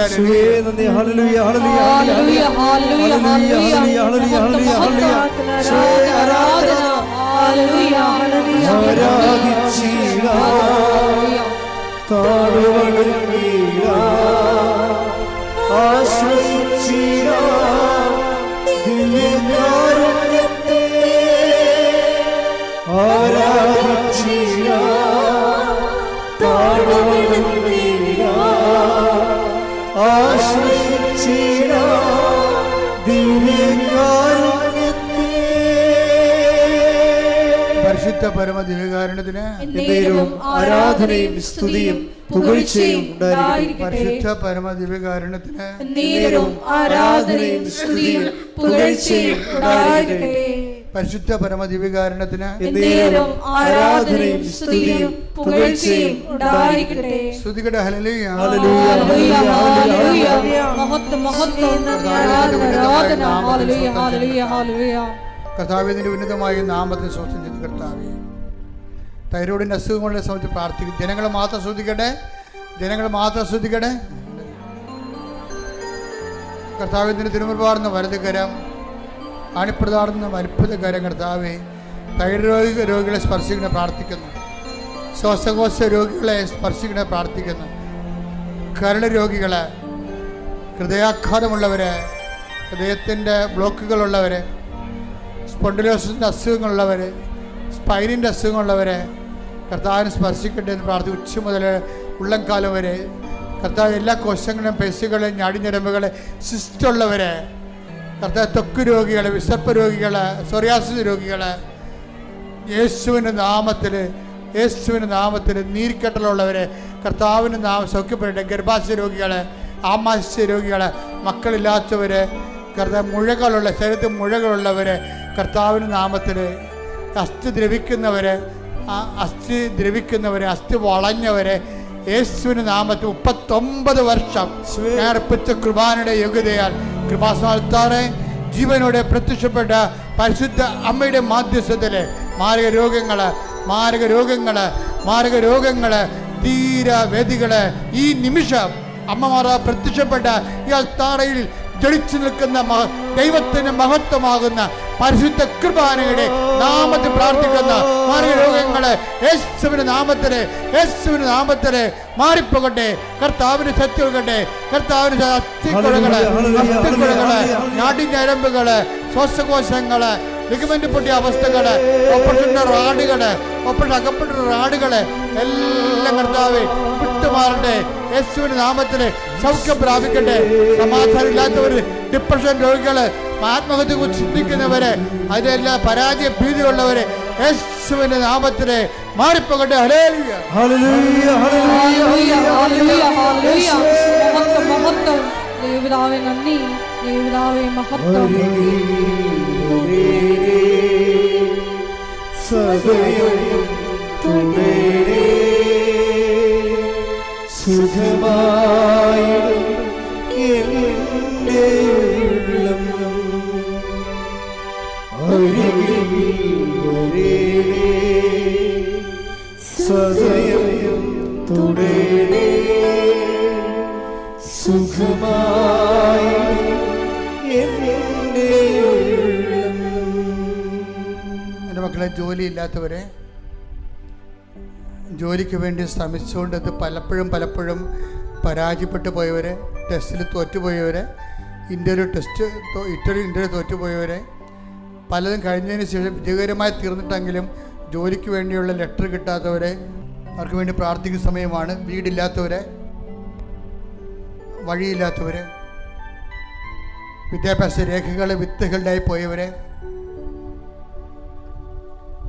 എക്സ്പീരിയൻസ് സർട്ടിഫിക്കറ്റ് കിട്ടാത്തവരെ, അത് നൽകപ്പെടാത്ത അവസ്ഥകളെ, ഉന്നതമായ വിദ്യാഭ്യാസത്തിന് വേണ്ടി ശ്രമിക്കുന്നവരെ, മക്കൾക്ക് വേണ്ടി പരിശ്രമിക്കുന്നവരെ, എല്ലാ മേഖല ആരെല്ലാം എന്തെല്ലാം കാര്യങ്ങൾക്ക് വേദനിച്ച് പ്രാർത്ഥിക്കുന്നുവോ, കേസുള്ളവരെ, പോലീസ് കേസുകൾ, കോടതി കേസുകൾ, വസ്തു വിൽപ്പനയുമായി ബന്ധപ്പെട്ട കേസുകൾ, ജപ്തി നടപടികൾ, യാത്രാ തടസ്സങ്ങൾ, യാത്രാ ക്ലേശങ്ങൾ, യാത്ര ചെയ്യാൻ പറ്റാത്ത അവസ്ഥകൾ എല്ലാം യേശുവിൻ്റെ നാമത്തിൽ 39 വർഷം അർപ്പിച്ച കൃപാനയുടെ യോഗ്യതയാൽ കൃപാസ്ഥാനത്താറെ ജീവനോടെ പ്രത്യക്ഷപ്പെട്ട പരിശുദ്ധ അമ്മയുടെ മാധ്യസ്ഥത്തിൽ ഈ അൾത്താരയിൽ നടന്ന 10,000 ആരാധന ശക്തിയാൽ എല്ലാ ബന്ധനങ്ങൾ യേശുവിൻ്റെ നാമത്തിൽ അഴിഞ്ഞു മാറട്ടെ. ശ്രുതികട ഹല്ലേലൂയ, ഹല്ലേലൂയ, ഹല്ലേലൂയ, ഹല്ലേലൂയ. യേശുവേ നന്ദി, ഹല്ലേലൂയ, ആരാധന, ഹല്ലേലൂയ, ഹല്ലേലൂയ. വരേണമേ എന്നിൽ നിറയണമേ, വരേണമേ സൗഖ്യം നൽകണമേ, വരേണമേ എന്നിൽ നിറയണമേ, വരേണമേ സൗഖ്യം നൽകണമേ. കണ്ണുനീട്ട് നിൽക്കുക. മൗനമായി പ്രാർത്ഥിക്കേണ്ട സമയമാണ് കേട്ടോ. അച്ഛൻ എന്തെങ്കിലും കാര്യങ്ങൾ ഉൾപ്പെടുത്തിയിട്ടില്ലെന്നുണ്ടെങ്കിൽ നിങ്ങൾക്ക് നിങ്ങളുടേതായിട്ടുള്ള പ്രാർത്ഥന മാതാവിൻ്റെ പ്രത്യക്ഷീകരണത്തിൻ്റെ അൾത്താരയിൽ ഈശോ ദിവ്യകുർബാന എഴുന്നള്ളി നിൽക്കുന്ന ദൈവികമായ ആരാധന നിമിഷങ്ങളിൽ നിങ്ങൾ മുട്ടുകുത്തി പ്രാർത്ഥിക്കുകയാണ്. ഈ വിഷയത്തിന് ദൈവിക തീരുമാനം ഉണ്ടാകും. ഓൺലൈനിലുള്ളവരും അതേ ഫീൽഡിലാണ് പ്രാർത്ഥിക്കേണ്ടതെന്ന് അഭ്യർത്ഥിക്കുന്ന.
ഒരിക്കൽ കൂടി മരിയൻ ഉടമ്പടിയിൽ സമർപ്പിച്ചിരിക്കുന്ന എല്ലാ വിഷയങ്ങളും ദൈവമാതാവിൻ്റെ മധ്യസ്ഥതയിൽ ദിവ്യകാരുണ്യ സന്നിധിയിൽ സമർപ്പിച്ച് നമുക്ക് ഒരു നിമിഷം മൗനമായിട്ട് പ്രാർത്ഥിക്കാം. ഈശോയെ, ഞങ്ങളിപ്പോൾ കടന്നുപോയിക്കൊണ്ടിരിക്കുന്ന എല്ലാ ദുരിത സാഹചര്യങ്ങളെയും ദൈവ മഹത്വ രൂപാന്തരീകരണമാക്കി മാറ്റണമേ എന്ന് പ്രത്യേകമായിട്ട് പ്രാർത്ഥിക്കുന്നു. കാനായിലെ ആദ്യ അത്ഭുതത്തിൽ ദൈവമാതാവ് മധ്യസ്ഥം വഹിച്ച് ദൈവമഹത്വം വെളിപ്പെടുത്താനുള്ള ആദ്യത്തെ അടയാളം പ്രവർത്തിച്ചതുപോലെ ഞങ്ങളുടെ ജീവിത വിഷയങ്ങളിലും ഇടപെട്ടുകൊണ്ട് യേശുനാമ മഹത്വത്തിനായി അവയും പുതുവീഞ്ഞാക്കി രൂപാന്തരപ്പെടുത്തണമേ എന്ന് പ്രാർത്ഥിച്ചുകൊണ്ട് നമുക്ക് ശിരസ് നമിച്ച് ദിവ്യകാരുണ്യനാഥൻ്റെ ആശീർവാദം സ്വീകരിക്കാം.